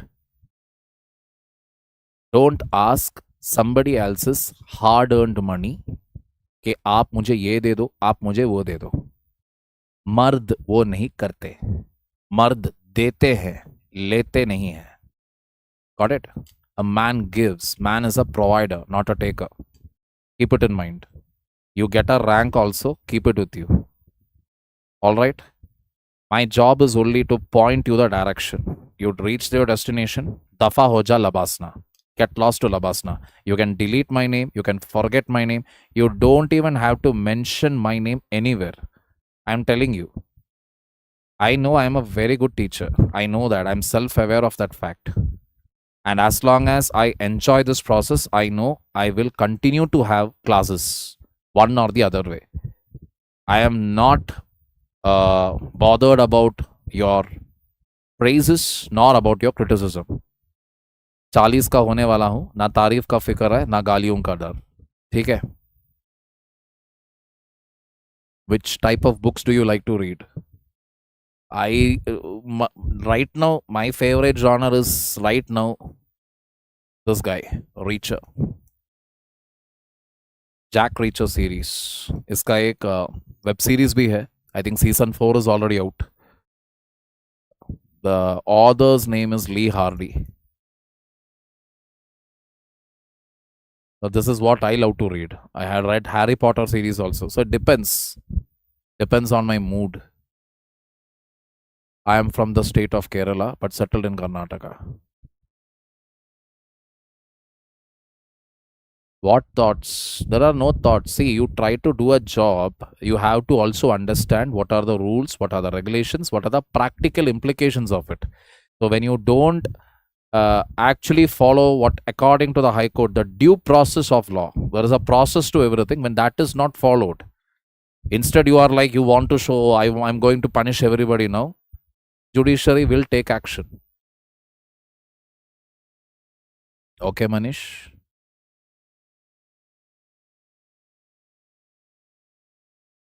That myth will continue in India. See, in India, like I told you, as a society, we are risk aversive. We are aversive to risk. We don't like to take risk. That is why we always look for safety. सब क्या कर रहे हैं? Our basic mentality it is that, right? खुद के घर में बिजली नहीं है तो पहले चीज क्या करते हैं? अरे पड़ोस में बिजली है क्या? ये नहीं. हाँ, पड़ोस में भी नहीं. हाँ, तो फिर ठीक है. Then we relax. Because when we get to know that there is somebody also suffering, then we chill. So the real reason why the previous generation also used to follow the mentality, and even the current generation is used to such mentality is कि अगर गलत फैसला ले लिया तो मैं अकेला नहीं हूं, बाकी लोग भी थे. Once when we were in college, we had gone for a bike trip. So as usual, helmets were there, but none of us were wearing it. So the comedy, what happened was that whoever was sitting behind, they were wearing the helmet, not the one who is driving it, because usko style dikhana tha, apne bhal ka style and all that. The cops caught us. So one of them, when the cop caught one of them, the first thing that he did was, he looked back. So we were all hiding. We had all merged with the crowd. We parked our bikes and we were all looking at different parts. North, south, east, west direction. We were all standing there. There's one guy who was caught up by the cop. He just turned and said, "Pakade gaya, aa jao, tum bhi aa jao, tum log bhi aa jao." सिर्फ उसको पकड़ा था, हमें नहीं. The cops were not able to identify because some of us were very intelligent to the point where we even removed our jackets also. Jackets, sab kuch, we were wearing our shirt and pant and we were just walking there, sitting somewhere and all, random places. This guy started calling, "Hey, come, tum bhi log aa jao." That is the general mentality. Let us suffer together. Why alone? But that is there. So, bottom line is this.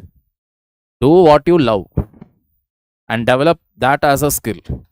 You will never feel that you are investing, you are doing something, you are putting extra for nothing you are going to feel. UPSC better than CLAT. Both are two different things, brother. UPSC is a competitive exam. CLAT is an admission test to the premier law colleges of this country. Understand that. Both are two different things.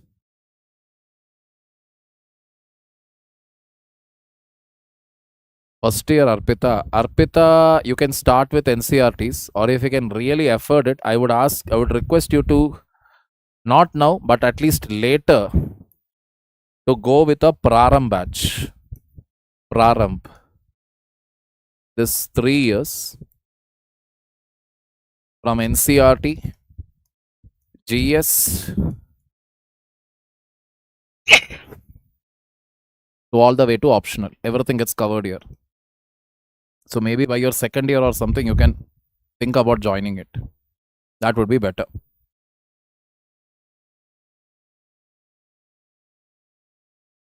Percentages will not. Biceps show off Q.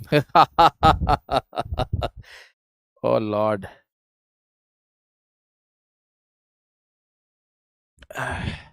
अब है तो क्या करे भाई. It's not, see,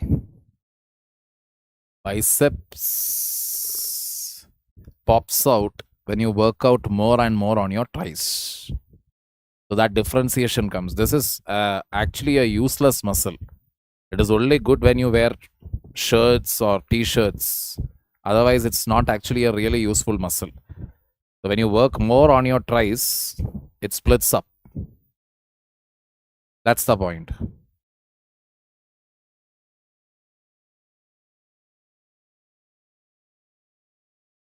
I love to know geopolitics. What should I do? Mohit, don't do that. Geopolitics, or politics for that matter, are two topics which may look very interesting, which may look even more interesting while you're having a cup of tea with a crowd of people and you sound very intelligent, you're well aware, you're informed, but that is not going to fetch you even a single mark in your exam.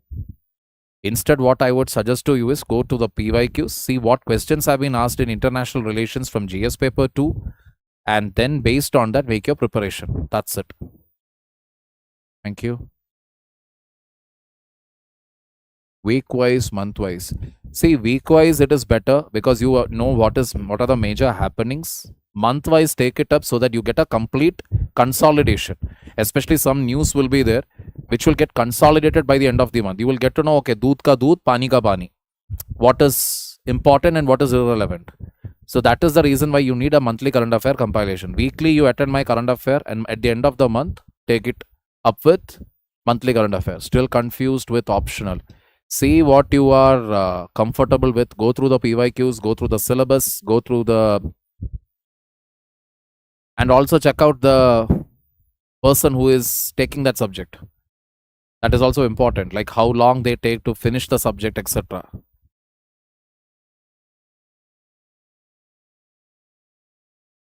Mayurang, how do you develop this kind of aura? How you are too confident? Take care of yourself, brother. That's it. I'm not joking. See, everything comes from that. There is nothing better like going to the gym, sweating it out, and coming back.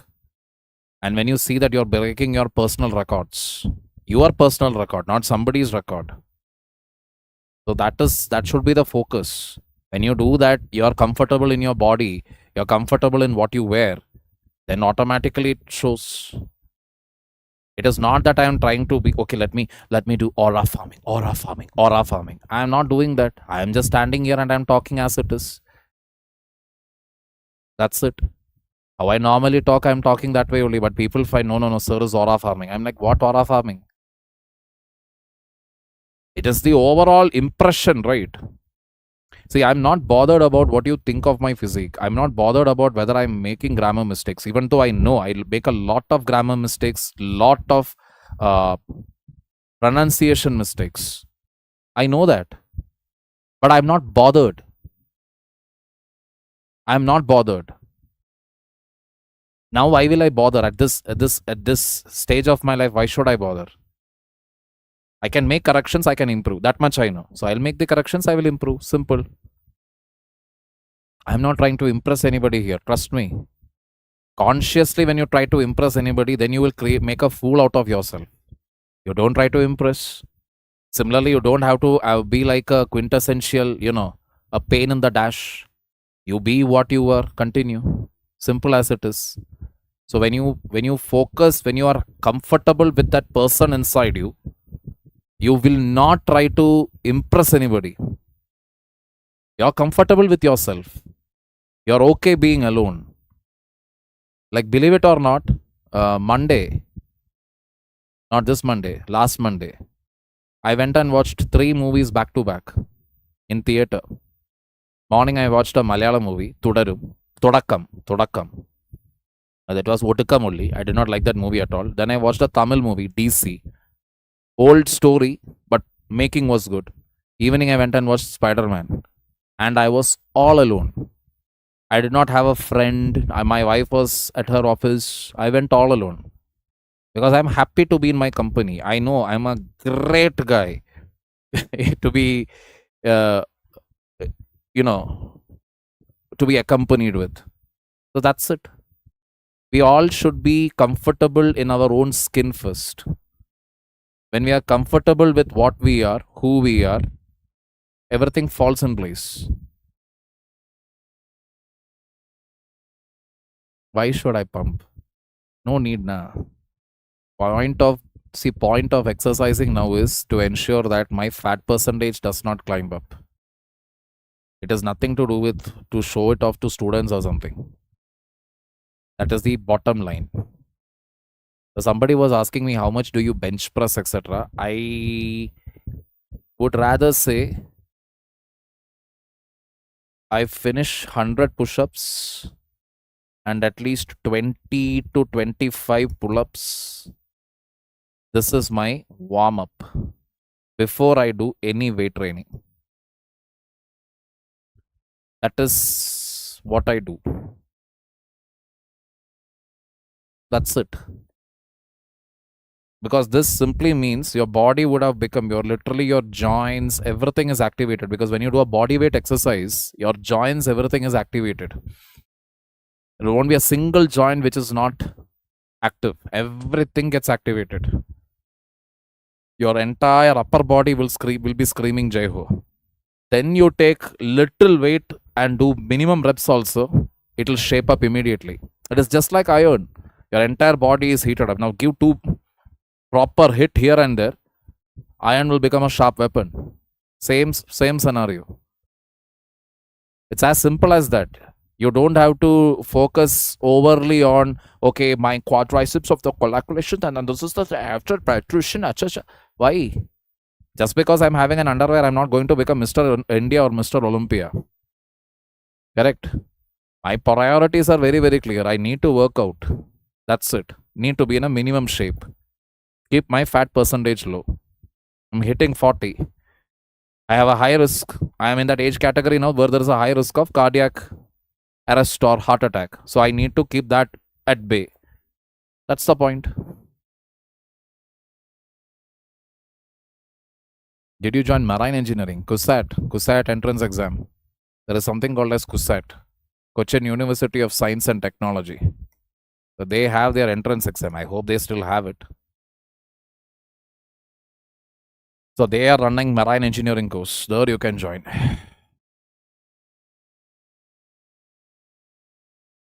Fiscal deficit will not end that easily because of freebies. For that, the government should focus on prioritizing more investments, more efficient tax collection, less corruption, and all of that. That is not going to happen anytime soon.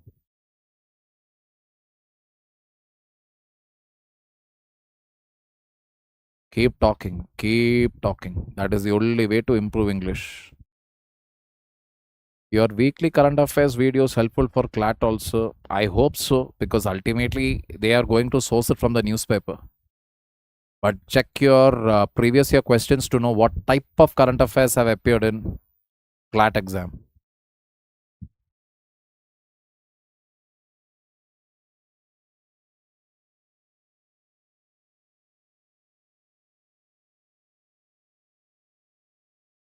Yeah, it is good. What is wrong in that? See, going to gym is fine, but don't go to gym and start doing these workouts where you're prioritizing your workout more. Half an hour you can go for warm up, another half an hour for weight training. So Monday legs, Tuesday, back and chest. Wednesday, legs. Thursday, biceps plus tries. That's it. Only 4 days in a week I go. I don't go and do shoulder, then this, then forearms, this. Why? That is not needed, na. That is only if you are going to a competition level, you need all of that. This is more than enough. If you are actually focusing only on reducing your weight, then I would say just go 2 days, Monday, Wednesday, and maybe Friday. Again, put it for legs. Because once you have your lower body strengthened, whatever be it, weight gaining, weight loss, it should start with your legs. Then focus on your upper body. That will fine tune immediately. The moment your legs become strong, your upper body will automatically start getting aligned.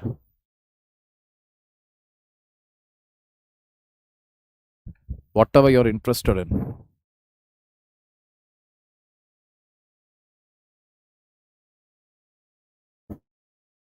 Let's call it a day, people. Take care.